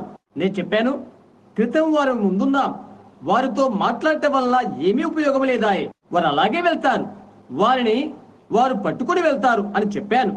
ఒక్కసారి వారు సత్యంలో కూర్చుని అనుభవ జ్ఞానం పొందినట్లయితే అలాంటప్పుడు వారు స్వీకరించరు. వారు ప్రత్యేకించే గీతనే దాటారు కనుక ఈ లోకమందు కానీ రాబో లోకమందు కానీ వారికి క్షమాపణ పొందరు అని చెప్పాను. దాన్ని వారు దయ్యము అని పిలిచారు. వారికి కరుణ లేదు. వారి భక్తిగా కనిపించుట అనగా మత సంబంధమైన ఆత్మ అనే దయ్యం వారిని పట్టినది. అది సత్యమని మీలో ఎంతమందికి తెలుసు? భక్తిగా కనిపించడం అనేది దయ్యము ఆత్మని మీకు ఎంతమందికి తెలుసు? అవునండి, మూలాధారముగా ఉండుట. మూలాధారం అని నేను చెప్పడం వలన అది ఏమేలు చేయలేదు, అయితే అది సత్యమే. ఆయనకి భక్తి గల వారి వలె ఉండి దాని శక్తిని ఆశ్రయించుకునుట, అవును, అది వాస్తవమే. సూచనలు గుర్తులను దేవుడు ఎల్లప్పుడూ కూడా రుజువుపరుస్తాడు. కడవరి దినాల్లో అవే జరుగుతామని ఆయన చెప్పాడు. వృద్ధుడైన బోస్వర్త్ నాతో రానయ్యున్నాడు. ఆయన ఓ విధంగా అలసిపోయి ఉన్నాడు. జపాన్ నుండి ఆయన తిరిగి వచ్చాడు. ఆయన ఇక్కడే ఉంటాడు. లుబాక్ లో నాతో కూడా ఉంటాడు. ఆయనకు కొంచెం జలుబు చేసినందున ఆయన భార్య ఇందులోకి రాలేకపోయారు. కాలేబలే ఉన్నాడని అందరూ అనుకున్నారు. అక్కడ నిలబడి ఇలా చెప్పాడు, ధీమాగా నిలబడి, సోదర బ్రహ్మ, నేను వెళ్ళి చేస్తాను అని అన్నాడు. నేను చేయాలని అనుకున్నట్లయితే నేను అన్నాను, ఓ సహోదర బోస్వర్త్, నీవు చేయవద్దు, నీవు గడబిడ చేస్తావు అని అన్నాను. ఒక చిన్న మాట కూడా గడబిడ కాదు అని చెప్పాడు అతడు. ముగించక ముందు ఇది వినండి, అతను వెళ్ళిపోయాడు. నీవు గడబిడ చేయనట్లయితే సరే అని నేను అన్నాను. నేను గడబిడ చేయను అని వాగ్దానం చేస్తున్నాను అని చెప్పి వెళ్ళాడు. ఆ రాత్రి 30,000 మంది ఆ భవనశాల కూర్చుని ఉన్నారు. ఇక్కడ కూర్చున్న సహోదరు ఓజ్ ఆ రాత్రి అక్కడే ఉన్నాడు. ఆ రాత్రి ఆ భవనశాలలో కూర్చున్నాడు. మా అబ్బాయి చెప్పాడు, లేక నా భార్య చెప్పింది, నీవు ఆ కూడికకు వెళ్ళట్లేదా? నేను అన్నాను, లేదు అని చెప్పాను. నేను ఎక్కడికి వెళ్ళడం లేదు, వారి గడబిడ వినలేదని చెప్పాను. లేదండి, నేను ఎక్కడికి వెళ్ళను, అది విన్నును అని అన్నాను. రాత్రి అయినది, అక్కడికి వెళ్ళు అని ఎవరో నాతో చెప్పారు. నేను అదే కారు తీసుకున్నాను. నా సహోదరుడు, నా భార్య, నా బిడ్డలు అంతా వెళ్ళాం. ఎత్తుగా ఉన్న ఆ బాల్కనీ 30కి వెళ్లి కూర్చున్నాను. వృద్ధుడైన సహోదరు బోస్వర్త్ ఒక రాజకీయ చతురుడు వలె నడుచుకుంటూ బయటకు వెళ్లిపోయాడు. తెలుసా, బైబిల్ నందలి వివిధమైన వాగ్దానంతో కాపీలు అతని యుద్ధ ఉన్నవి. అతను చెప్పాడు, ఇప్పుడు డాక్టర్ బెస్ట్, నీవిక్కడికి వచ్చి వీటిలో ఏదైనా ఒక వాగ్దానము తీసుకుని బైబిల్ ద్వారా తప్పుగా నిరూపించవచ్చు. బైబిల్ గ్రంథంలోని వాగ్దానాన్ని ఈ దినమునందు యేసుక్రీస్తు రోగులను స్వస్థపరచుటకు చెందినవే. వీటిలో ఏదైనా ఒక వాగ్దానము తీసుకుని బైబిల్ ద్వారానే ఇది బైబిల్కు వ్యతిరేక్తమని తెలుపు, నీది సరైనది అని చెప్పి చేయించి కలిపి క్రింద కూర్చుంటాను. నేను లేచిన తర్వాత దాన్నే జగదపరుస్తాను అని చెప్పాడు అతడు. ఆఖరికి కావాలనుకుంటున్నాడు అతడు, ఎందుకంటే సహోదరు బోస్వర్త్ పై అది రుద్దాలనుకుంటున్నాడు. చూశారా? కనుక సహోదరు బోస్వర్త్ చెప్పాడు, సరే సహోదర బెస్ట్, నేను ఒకటి అడుగుతాను, అవును లేక కాదు అని జవాబు చెప్పాలి. వాగ్వివాదాన్ని ముగించి వేద్దాం అని చెప్పాడు. నేను దాన్ని కాపు కాస్తాను అని అన్నాడు అతడు. మోడరేటర్ను అతను అడుగుతాడో అడగమన్నాడు. అవునని చెప్పాను. అతను అడిగాడు, సహోదర బెస్ట్, యెహోవా యొక్క విమోచన నామములు యేసుకు వర్తిస్తావా, అవునా కాదా అని అడిగాడు. అంతటితో అయిపోతుంది. అంతే. నేను చెప్తున్నాను, నా శరీరం అంతా ఏదో అయినట్లుగా అనిపించినది. నేను అలా అనుకోలేదు. చూడండి, అతడు జవాబు ఇవ్వలేడు అని తలంచాను. అతను నన్ను కట్టివేసినట్లయింది. అతను చెప్పాడు, సరే డాక్టర్ బెస్ట్, నేను హెచ్చరించబడుతున్నాను అని అన్నాడు. అతను చెప్పాడు, నేను దాన్ని ఆదుకుంటాను అన్నాడు. అప్పుడు, నా చిన్న ప్రశ్నకు నీవు జవాబు ఇవ్వలేవని నేను హెచ్చరించబడ్డాను అని చెప్పాడు. అతను దోసకాయ మాదిరిగా చల్లబడిపోయాడు. అతను ఎక్కడ ఉన్నాడో అతనికి తెలుసు కాబట్టి ఆ లేఖనం ఎక్కడున్నదో అక్కడే కులబడిపోయాడు. 30 నిమిషాల వ్యవధి తీసుకో, తర్వాత నేను చెప్తాను అని చెప్పబడినది. వృద్ధుడైన సహోదరు బోస్వర్త్ అక్కడే కూర్చొని ఆ లేఖనాన్ని తీసుకుని అగ్గిపుల్ల వేస్తే భగ్గుమనట్లుగా అతని ముఖం ఎర్రబడేంతగా అతన్ని కట్టివేశాడు. అతని కోపముతో అక్కడి నుంచి లేచి కాగితాల నేల మీద విసరవేసి లేచి క్యాంపెలైట్ వర్తమానాన్ని ప్రసంగించాడు. నేను బాప్టిస్టు వాడను, వారేది నమ్ముతారో నాకు తెలుసు, పునరుద్ధానాన్ని గురించి ప్రసంగం చేశాడు. ఆ మత్యమైనది అమత్యతను ధరించుకున్నప్పుడు అప్పుడు మనకు దైవిక స్వస్థత కలుగుతుంది అని అంటున్నాడు. మనం అమర్త్యులమైన తర్వాత ఇక దైవిక స్వస్థత అవసరత ఏంటి? ఈ మత్యమైనది అమర్త్యతను ధరించుకున్నప్పుడు మృతుల పునరుద్ధానం తర్వాత ఇక అవసరం లేదు. ఏంటి? లాజరు బ్రతుకులో యేసు చేసిన అద్భుతాన్ని గురించి కూడా అతడు అనువాదించాడు. అనుమానించాడు. అతను మరలా చనిపోయాడు. అది కేవలం తాత్కాలికం. చూశారా, అతను అలా చెప్తూ ఆ దైవిక స్వస్థత నిర్వాహకుడు ఎవడో తీసుకురండి, అతను చేసేది ఎంతో నేను చూడాలి అని అన్నాడు. వారంతా బురదగుంటలో పడినట్లయింది. సహోదర బోస్వర్త్ చెప్పాడు, సహోదర బెస్ట్, నేను అడిగిన ప్రశ్నలకు ఒక్క జవాబు నీవు చెప్పకుండాను అది నాకు ఆశ్చర్యంగా ఉంది అని అన్నాడు అతడు. అందుచేత అతడు చాలా ఉద్రిక్తుడైపోయాడు. ఆ దైవిక స్వస్థత చేయ అతన్ని తీసుకురండి, అతను చేసేది నేను చూడాలి అని అంటున్నాడు. సహోదర బెస్ట్, జనులు రక్షించబడతారు అనున్నది నీవు నమ్ముతున్నావా అని అడిగాడు. తప్పక అని చెప్పాడు. అటువంటి వారిని దైవిక రక్షకుడని నీవు పిలవగలుగుతావా అని అడిగాడు. అని అన్నాడు, నీవు ఆత్మరక్షణార్థమై ప్రసంగించినందుకు నేను దైవిక రక్షకుడని పిలవరు. అవును, పిలవకూడదు అని అన్నాడు. అలాగనే సహోదరు బ్రహ్యాం శరీర స్వస్థత గురించి ప్రసంగించినందుకు దైవిక స్వస్థ పరచువాడని పిలవకూడదు. అతడు దైవిక స్వస్థత పరచువాడు కాదు. కేవలం అతడు ప్రజలను యేసు వైపు చూయిస్తున్నాడు. అతనికి తీసుకుని రండి, అతను జరిగించడం నేను చూడాలి, అతను ఈ రోజు స్వస్థపరిచిన వారిని నేను చూడాలి, అప్పుడు నేను నమ్ముతున్నానో లేదో చెప్తాను అని అన్నాడు. సహోదర బెస్ట్, కల్వరి యుద్ధ జరిగిన మరొక సంఘటనగా అది అనిపిస్తుంది. సెలవు మీద నుండి దిగిరా, అప్పుడు మేము నిన్ను నమ్ముతాం అన్నట్టు అని అన్నాడు సహోదరు బోస్వర్త్. గమనిస్తున్నారా? అందుచేత అతన్ని ఊదినట్లుగా అయిపోయాడు. అతను చేయడు నేను చూడాలి, అతను చేయడు నేను చూడాలి అన్నాడు. మోడరేట్స్ అతన్ని కూర్చోబెట్టారు. అతను ముందుకు నడుస్తూ వెళ్ళాడు. అక్కడ ఒక పెంతెకోస్తు బోధకుడు నిలబడి ఉన్నాడు. వేదిక వరకు కూడా అతడు చర్చించుకుంటూ వెళ్ళిపోయాడు. అందుకని అతను అక్కడ అప్పు చేశాడు. సోదరు బోస్వర్త్ అంటున్నాడు, ఇదిగో ఇదిగో, ఇక్కడ ఇక్కడ కాదు కాదు. అందుకని మోడరేట్స్ అతన్ని కూర్చుండబెట్టారు. రేమండ్ రిచే నిలబడి ఇలా చెప్పాడు, సదరన్ బాప్టిస్టు కన్వెన్షన్ యొక్క విధానం ఇదేనా?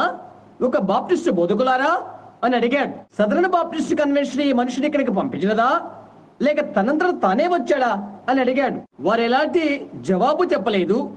నేను మిమ్మల్ని అడిగాను అని అంటున్నాడు. అందులోని వారంతా అతనికి తెలుసు. వారన్నారు ఇలాగిన, అతను తనకు తానే వచ్చాడు, ఎందుకంటే బాప్టిస్టు వారు కూడా దైవిక స్వస్థత నమ్ముతారని మాకు తెలుసు. ఇలా చెప్తున్నాడు. అతను స్వయంగానే వచ్చాడా అని. అప్పుడు అక్కడ ఈ సంగతి జరిగినది. బోస్వర్త్ అప్పుడు ఇలా చెప్పాడు, సహోదరు బ్రహ్యాం ఈ కూడికలో ఉన్నాడని నాకు తెలుసు. అతను ఇక్కడికి వచ్చి అందరికీ వీడ్కోలు ఇస్తారంటే అది చాలా బాగుంటుంది అని అన్నాడు. అందుచేత హోవర్డ్ అన్నాడు, మెదలకుండా కూర్చో. ఏదో లోపలికి వచ్చేసి చుట్టూరా తిరగడం ప్రారంభించినది. ప్రభు యొక్క దూత ఆయన నాకు తెలుసు అని చెప్పారు. 500 మంది ప్రజలు వారి వారి చేతులు ఇలా ఉంచి ఒక దరిలాగా ఇలా చేసుకుని వేదిక వద్దకు వచ్చారు. స్నేహితులారా, నేను దైవిక స్వస్థత నేతను కాదు, నేను మీ సహోదరుడును. నేను అన్నాను, సహోదర బెస్ట్, నీ ఎడల నాకు ఎటువంటి అగౌరవం లేదు సహోదరుడా, లేనే లేదు. నీ యొక్క నేర నిర్ణయాలకు నీకు హక్కున్నది, అలాగే నాకు కూడా. నేను అడిగాను, సోదరు బోస్వర్త్ వల్ల బహుశా నీ సూచనను నీవు నిరూపణ చేయలేకపోయావు. బైబిల్ని బాగా చదివి ఆ విషయాలు ఎరిగిన ఏ వ్యక్తి చేత కూడా నీవు అది చేయలేవు. స్వస్థపరచబడుతున్న ప్రజల విషయంలో నేను స్వస్థపరచలేను సహోదర బెస్ట్. అయితే ప్రతి రాత్రి కూడా నేను ఇక్కడ ఉన్నాను. ప్రభు అద్భుతాలు చేయడం నీవు చూడాలనుకుంట్లయితే వచ్చి చూడు. ప్రతి రాత్రి ఆయన దానిని చేస్తాడు. నీ ఒక్కడిని స్వస్థపరచడం నేను చూడాలి, వారెవరో నేను చూస్తాను. నీ యొక్క వశీకరణ పద్ధతి వలన నీవు వశపరచుకోవచ్చు. అయితే ఇప్పటి నుండి 1 సంవత్సరంలో గానీ నేను చూడాలని ఆశిస్తున్నాను అని అన్నాడు అతను. సోదరు బెస్ట్, నీవు వారిని పరీక్ష చేయడానికి నీకు హక్కున్నది అని చెప్పాను. అలాంటి వాటిని నమ్మే మూఢులైన పరిశుద్ధ గుండ్రాలు తప్ప మరెవరో కాదు, మీలాంటి వారే వారు అని అన్నాడు అతడు. అలాంటి బుద్ధిలేనితనాన్ని బాప్టిస్టు వారు నమ్మరు. 1 నిమిషం ఆగు అని సహోదర బోస్వర్త్ అన్నాడు. ఈ 2 వారాల్లోని కూడికలో ఎంతమంది ఇక్కడ ఉన్నారు? మీరు ఇక్కడ హాస్టల్ పట్టణంలోని మంచి బాప్టిస్ట్ సంఘముల యందల వారు మంచిగా నిలబడవచ్చు.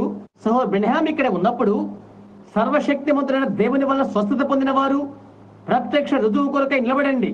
300 మంది పైగా నిలబడ్డారు. అదేంటి అని అడిగాను. వారు బాప్టిస్టు వారు కాదు అని అన్నాడు అతడు. క్రమము దాని కాని కొరకై ఎవరైనా ఏదైనా సాక్ష్యం చెప్పవచ్చు అని అన్నాడు అతడు.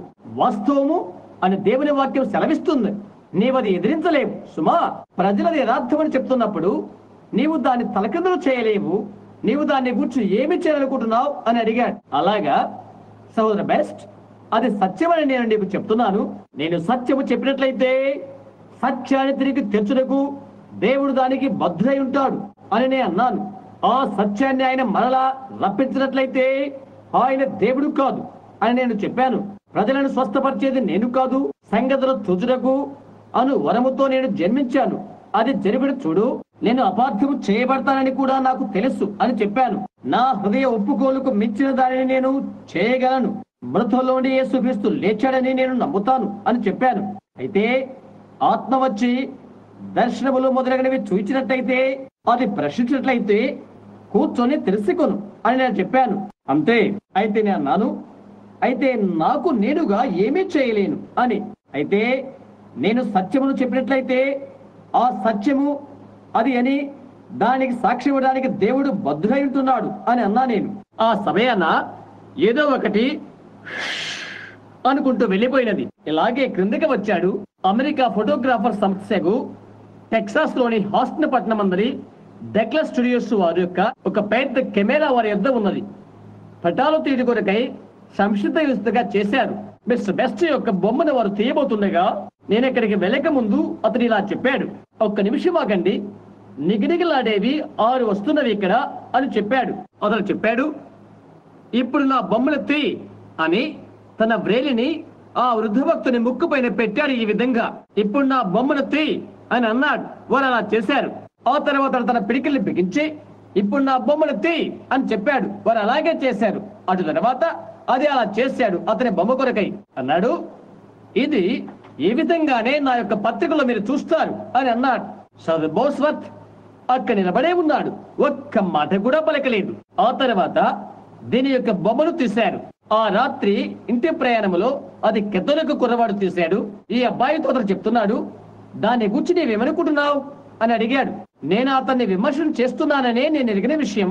ఆ స్త్రీ గొంతుకులో నుండి ఆ కణితి పోవడం అనేది అతను ఆమెను వశీకరణం చేశాడని నేను చెప్పగలను అని అన్నాడు. నేను తప్పు అని అంటున్నాను. ఆ బొమ్మను గురించి నీ యొక్క అభిప్రాయం ఏంటి అని అడిగాడు. నాకు తెలియదు, వారు దానిని ద్రావకంలో పెట్టారు. ఇదిగో ఇక్కడ అతని బొమ్మ కావాలంటే నీవే అతన్ని అడుగు. వారు అలా ఇంటికి చేరుకున్నారు. అతను ఇక్కడ కూర్చొని సిగరెట్ ముట్టించాడు. లోపలికి వెళ్లి బోస్వర్త్ది ఒకటి లాగాడు. అది నెగటివ్. అలాగే 2, 3, 4, 5, 6 ప్రతిదీ బయటికి లాగారు. ప్రతి ఒక్కటి బొమ్మ పడకుండా ఖాళీగా ఉన్నవి. దేవుడు అంగీకరించలేదు. నిలబడి ఉన్న ఆ వృద్ధ భక్తుడి బొమ్మను దేవుడు అంగీకరించలేదు. ఆ చెయ్యి, ముక్కు, అతని ముక్కు కింద తన పిడికిలి అలా ఉంచి ఆ వేషధారితో ఉన్న ఆయన అనుమతించలేదు. ఆ తర్వాత అది బయటకు తీశారు. ఇక్కడ అది ఉన్నది. ఆ వ్యక్తిగా ఆ రాత్రి గుండె జబ్బు వచ్చి గుండె ఆగిపోయినది అని వారు చెప్పారు. వారి నెగటివ్ ను వాషింగ్టన్ డీసీకి పంపించారు. అక్కడ దాన్ని కాపీరైట్ చేసి తిరిగి పంపించారు. జార్జ్ లెస్సీ చేతి వ్రేలి ముద్రలు అలాంటి పత్రం సంబంధమైన FBI శాఖ మార్చుడతడు ప్రపంచ ప్రముఖుల్లో ఒకడతడు. అతని ఎదుగు తీసుకురాబడి 2 దినాలు కెమెరాలో ఉంచి వెలుతురులో మొదలగు వాళ్ళలో ఉంచారు. మధ్యాహ్నం అతను వచ్చి, రెవరెండ్ బెల్హామ్, నిన్ను విమర్శించే వాళ్ళలో నేను ఒకడును అని చెప్పాడు. అతను చెప్పాడు, అది మనస్తత్వ శాస్త్రం లాంటిది అని చెప్పాను నేను. కొందరు చెప్పారు, వెలుగు తదితరమైన వారు చూశారని చెప్పారు. చూడు, వృద్ధవేషధారి కూడా చెప్తుండేవాడు అని అన్నాడు. ఆ విశ్వాసిని అని అతని అర్థం. చుట్టూనున్న దృశ్యాలు, క్రీస్తు చుట్టూను ఆ భక్తుల చుట్టూ ఉన్న వెలుగు ప్రభ అనగా హెలో, అదంతా కేవలం మనస్తత్వ శాస్త్రం అని చెప్పాడు అతడు. అయితే రెవరెండ్ బెన్హామ్, యాంత్రిక సంబంధమైన ఈ కెమెరా యొక్క కేంద్రము మనస్తత్వాన్ని పట్టుకోలేదు. ఆ వెలుగు కటకమును సంధించింది లేదా నెగటివ్ ను సంధించి ఉన్నది. అందువలన అది ఇచ్చట ఉండేను అని తెలియజేశాడు. నేనది వారికి అందించాను. ఓ మిస్టర్, దాని యొక్క యోగ్యత ఏంటో నీకు తెలుసా అని అడిగాడు అతడు. నేను చెప్పాను, నాకు తెలియదు సహోదరుడా, నాకు తెలియదు. అయితే నీవు జీవించినంత కాలము అది నీకు నిరుపయుక్తమే. అయితే ఒక దినాన నవనాగరికత విస్తరించిన కొలది, క్రైస్తవం ఉండే కొలది దీన్ని గురించి ఒకటి జరగబోతున్నది. కాబట్టి స్నేహితులారా, ఈ రాత్రిలో భూమిపైన ఇది మన ఆఖరి కుడికైతే సర్వాధికారి అయిన దేవుని సన్నిధిలో నీవు నేను ఉంటాము. నా సాక్ష్యము సత్యమే. చాలా చాలా విషయాలున్నవి. దాని గురించి పుస్తక భాండారాలు రాయవలసి వస్తున్నది. నీవది తెలుసుకోవాలి. వాస్తవంగా ఇక్కడున్న వారి నేను ప్రసంగించున్నప్పుడు ఆ వెలుగును ఎంతమంది చూశారు? పఠములో కాకుండా భవనంలో ఉన్నవారు, అది ఎప్పుడైనా చూసిన వారు మీ చేతులు చూపించండి. గమనించండి, 8, 10 చేతులు కూర్చున్న వారిలో వారు చూడగలిగిరి, నేను చూడలేక ఉంటిని. అవునండి, జ్ఞానులను వెంబడించుచున్న ఆ నక్షత్రమును, అది ప్రతి సాధన వలయమును దాటుచుండగా వారు తప్ప మరొకరు చూడలేకపోయారు. వారు మాత్రమే చూశారు. ఎలీషా నిలబడే అగ్ని రథములను మొదలగు వాటి చుచుచునను గెహజీ చుచున్న వారు కానీ అవి ఎక్కడో అతను చూడలేకపోయాను. దేవా, వీడు చూచినట్లు వీడి కన్నులు తెరువమనెను. ఆ తర్వాత వాడిని అతను చూశాడు. అతను మంచివాడే, నిలబడి చూస్తున్నాడు, అయితే దాన్ని చూడలేకపోయాడు. వాస్తవం, కొందరు చూచుటకు అనుమతి అనుగ్రహించబడుతున్నది, మరి కొందరికి కాదు. అయితే ఇంతవరకు ఎవరైతే చూడలేదో, ఎవరు చూచి ఉండలేదో, మీ సహజ నేత్రాలతో చూచిన వారు పటము నేలని చూడనివారు సహజ నేత్రాలతో చూచిన వారి కంటే పటమును చూసిన గొప్ప రుజువైపోతుంది. ఎందువల్లనగా మీ సహజ నేత్రాలతో మీరు పొరపడవచ్చు, అయితే అది మాత్రమే కంటే భ్రమ కాదు, అది సత్యమే. శాస్త్ర పరిశోధన వలన అది సత్యమే రుజువు చేసినది కనుక ప్రభువు యేసు ఇది చేశాడు. అప్పుడు అది ఉన్నట్లు బట్టి నీ యొక్క అభిప్రాయం ఏంటి సౌరభ్యం అని మీరు అడగవచ్చును. ఇశ్రాయేలు ప్రజలను ఐగుప్తు నుండి పాలస్తీనాకు నడిపించినది అదే అగ్ని స్తంభమని నేను నమ్ముతున్నాను. వెలుగైన దూత అదే అని నేనిలాగున నమ్ముతున్నాను. ఖైదులోనికి వెళ్లి భక్తుడైన పేతురును తట్టి అతనికి ముందుగా నడుస్తూ తలుపు తెరిచి బయటకు వెలుగులోనికి అతనికి తెచ్చినది ఆ వెలుగైన దూతైన నేను నమ్ముతున్నాను. ఆయనే నిన్న నేడు యుగ యుగములు ఒక్కటే రీతిగా ఉన్న యేసుక్రీస్తుని నేను నమ్ముతున్నాను. ఆమేన్. ఆయన నిన్న ఎలాగున్నాడో ఈనాడు ఒక్కటి రీతిగా ఉన్నాడు. అదే యేసు ఎల్లప్పుడూ అలాగే ఉంటాడు. నేను దాన్ని గురించి మాట్లాడుతున్నప్పుడు, ఆ వెలుగును గురించి మాట్లాడుతున్నప్పుడు, పఠ్యములో ఉన్నటువంటి దాన్ని గురించి నేను ఇక్కడ ఇలాగ నిలబడ్డానో అక్కడికి 2 అడుగుల తక్కువ దూరంలో ఉన్నది. అవును, నా కళ్ళతో నేను చూడలేకపోయాను, అయితే అది ఇక్కడే ఉన్నదని నాకు తెలుసు. ఎప్పుడైనా నా ప్రక్కనే ఉన్నదని నాకు తెలుసు. వ్యత్యాసాన్ని తెలుసుకోగలిగినట్లయితే, సర్వశక్తివంతుడు దేవుని యొక్క బలము అది పట్టుకోగలిగితే, అప్పుడు వస్తువుల వ్యత్యాసం ఎలాగుంటుందో గ్రహించగలరు. ప్రతి ఒక్కరికి అది సవాలు వంటిది. నేను ఎటువంటి వ్యాధిగ్రస్తునికి ప్రార్థన చేయబోవడం లేదు. నేను ఒక బంధనం అనగా ఒప్పగింత చేయనై ఉన్నాను. అయితే దర్శనం సంబంధమైనది ప్రజల మధ్య వ్రేలాడుతున్నది. దేవునికి అది తెలుసు. ఎటువంటి ప్రార్థనా వరుసలు పిలవబోట్లేదు. మిమ్మల్ని అక్కడికి అలాగే కూర్చొనిస్తాను. మీలో ఎంతమందికి ప్రార్థనా కార్డు లేదు చేయి చూపించండి. ఒకరికి ప్రార్థనా కార్డు లేదు. ప్రార్థనా కార్డు లేదా? ఆ నల్లజాతి అమ్మ అక్కడ కూర్చుండి చేతులెత్తున చూస్తున్నాను. అవునా? నీవొక్కరివే కనుక ఒక్క నిమిషం నిలబడు. పరిశుద్ధాత్మ ఏమి చేస్తారో నాకు తెలియదు. నీవు నిజముగా భీకరంగా నా వైపే చూస్తున్నావు. నీకు ప్రార్థనా కార్డు లేదా? సర్వాధికారైన దేవుడు నీ బాధ ఏమైనది నాకు తెలియచేస్తే నేను దీన్ని కేవలం ప్రారంభముగానే ఆరంభిస్తాను. నీవు నన్ను నమ్ముతున్నావా? నాలో ఏమీ లేదని నీవు నమ్ముతున్నావా? నాలో ఏ ఒక్క శ్రేష్ఠత నాలో లేదు. నీవు వివాహిత అయిన స్త్రీ అయినట్టయితే నీ భర్త కంటే నాలో ఏ ప్రత్యేకత లేదు. నేను కేవలం మనిషినే. దేవుని కుమారుని యేసుక్రీస్తు ఈ విషయాలు ఎరుగుడు కొరకై తన ఆత్మను పంపించున్నాడు. నీలో ఉన్నటువంటి బలహీనత ఏదో దేవుడు నాకు తెలియజేసినట్లయితే నిన్ను గురించి తెలుసుకోవటానికి మరో మార్గం నాకు లేదని నీకు తెలుసా? నీ హృదయపూర్తిగా నీవు నమ్ముతున్నావా? దేవుడు నిన్ను దీవించును. అలాంటప్పుడు నీకు రక్తపోటు నిన్ను విడుస్తుంది. అదే నీకున్నది. అవునా? కూర్చో. ఒకసారి నీవు అది నమ్ము. ఎవరైనా నమ్ముడి కొరకై నేను సవాలు చేస్తున్నాను. ఇటు చూడు, నేను ఒక విషయం చెప్తాను. మార్త ప్రభుని యేసు వద్దకు వచ్చుచుండెను. ఆయన ఏమి చేయలేనాడో తండ్రి ముందుగా ఆయనకు చూయించినప్పటికీ ఆ వరము బయలుపరచబడలేదు. ముందుగా తెలియపరచబడలేదు. అయితే ఆమె చెప్తుంది, ప్రభువా, నీవిక్కడ ఉన్నట్లయితే మా సహోదరుడు చావకుండును అని చెప్పినది. అయితే ఇప్పటికైనా దేవుణ్ణి నీవు ఏమడిగినప్పటికీ కూడా ఆయన నీకు అనుగ్రహించును అని చెప్పినదామె. ఆయన అన్నారు, పునరుద్ధానమును జీవమును నేనే. నా యందు విశ్వాసం ఉంచువాడు చనిపోయాడు బ్రతుకును, బ్రతికి నా యందు విశ్వాసం ఉంచిన వాడు మరి అన్నడు చనిపోడు. ఇది నమ్ముతున్నావా? ఆమె చెప్తుంది ఏంటో విను. అవును ప్రభువా అని ఆమె చెప్తున్నది. నీవు చెప్పిందంతా సత్యమేనని నేను నమ్ముతున్నాను. నీవి లోకములకు రావాల్సిన దేవుని కుమారుడు అని నమ్ముతున్నాను. విధేయతో కూడిన ఆమె అడుగు అలా ఉన్నది.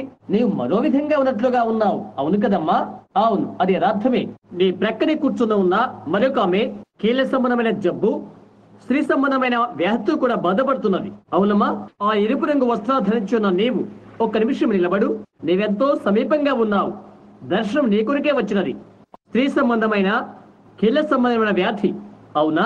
ఇక్కడ నీ జీవితంలో మరొక విశేషత, నీవు మంచి ముందు చూపు కలిగిన దానవు. నీ బ్రతుకులో అనేక బాధలు కలిగి ఉన్నావు, ఎంతో బాధ ఎదుర్కొంటున్నావు. ఆ బాధ దేని కొరకనగా నీవు ప్రేమించు ఒకరి కొరకు. ఆ వ్యక్తి నీ భర్తే. అతడు త్రాగుబోతు, అతడు మందిరానికి వెళ్ళాడు. అదే వాస్తవమైతే నీ చేయి పైకెత్తు. అమ్మా, దేవుని నిన్ను దీవించును గాక. నీ దీవెను నీవు స్వీకరించి నీ ఇంటికి వెళ్ళు.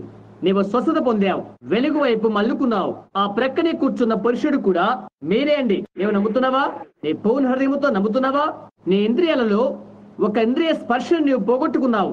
అదేదనగా వాసన చూచుట. అవును కదా? అలాగైనట్లయితే నీ చేయి చూపు, నీ నోటి మీద నీ చేయి అలాగే ఉంచుకో. ప్రభువైన యేసు, నా హృదయపూర్తిగా నేను నమ్ముతున్నానని చెప్పు. దేవుడు నిన్ను దీవించును. వెళ్ళు. నీ స్వస్థతను నువ్వు పొందుకున్నావు. దేవుని ఎందుకు స్వస్థం ఇచ్చినారా? దాని గురించి మీరేమని తెలుస్తున్నారు? అక్కడ వెనకాల ఉన్నవారు మీరు నమ్ముతున్నారా? భక్తిపూర్వకంగా అక్కడ వెనకాల ఒక మూల కూర్చున్న స్త్రీ, ఆమె పైగా ఆ వెలుగు వ్రేలాడుతున్న నేను చూస్తున్నాను. ఆ వెలుగు ఎలా వ్రేలాడుతున్నదో అనేది నేను ఈ విధంగా చెప్తున్నాను. ఈ వెలుగు ఇక్కడే ఆమె పైగా వ్రేలాడుతుంది. ఇంకొక నిమిషం, అది ఏమైంది చూస్తాను. ఆ స్త్రీ గుండె జబ్బుతో బాధపడుతున్నది. ఆమె నా వెంకే చూస్తున్నది. ఆమె భర్త ఆమె ప్రక్కనే కూర్చొని ఉన్నాడు. ఆమె భర్తకు ఒక విధమైన జబ్బున్నది, ఉలిక్కి పడుతుంటాడు. అవునండి? నేను నిజమైతే మీ చేతులు పైకెత్తండి. అవును, చిన్న కండవ మెడక్ కట్టుకున్న స్త్రీ, అది నీకే అయ్యగారు. అవునా? ఈ రోజు కూడా మీరు తబ్బిబులైనట్లుగా ఉన్నారు లేరా? పురుషుడు, నీ కడుపులో నీవు అలా తబ్బిబులైనట్లుగా ఉంటావు. అవును, మీరందరూ కూడా మీ పరిపూర్ణ హృదయంతో నమ్ముతున్నారా? మీరు దాన్ని అంగీకరిస్తున్నారా? నేను మీతో చెప్తున్నాను, నీ చెయ్యి ఎత్తినటువంటి మీతో అని నా అర్థం ఇంకొకరితో కాదు. పొగ త్రాగే అలవాటు అది వదిలిపెట్టండి. మీరు చుట్టులో త్రాగుతారు, అలా చేయకండి. అది నేను వ్యాధిగ్రస్తం చేస్తుంది. అవునా? అవునట్లయితే మీ చేయి ఇలా ఊపండి. అదే మిమ్మల్ని అలా తబ్బిబ్బులుగా చేస్తున్నది. మీ నరాలలో మీకు అది హాని కలిగి చేస్తుంది. చండాలమైనది, వదిలేసేయి. ఇక ఎన్నడూ చేయవద్దు. నీవు ఆరోగ్యవంతుడిగా ఉండగలుగుతావు.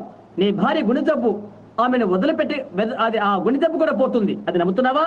అది వాస్తవమేనా? ఇక పైన నీవు అది తెలుసుకుంటావని నేను అనుకుంటున్నాను. నీ ముందు జేబులో చుట్టలు పెట్టుకుని ఉన్నావు. అవునా? అవి బయట పడవేయి. నీ భార్య పైన చేయించు. ఒక లాంటివని దేవునితో చెప్పు.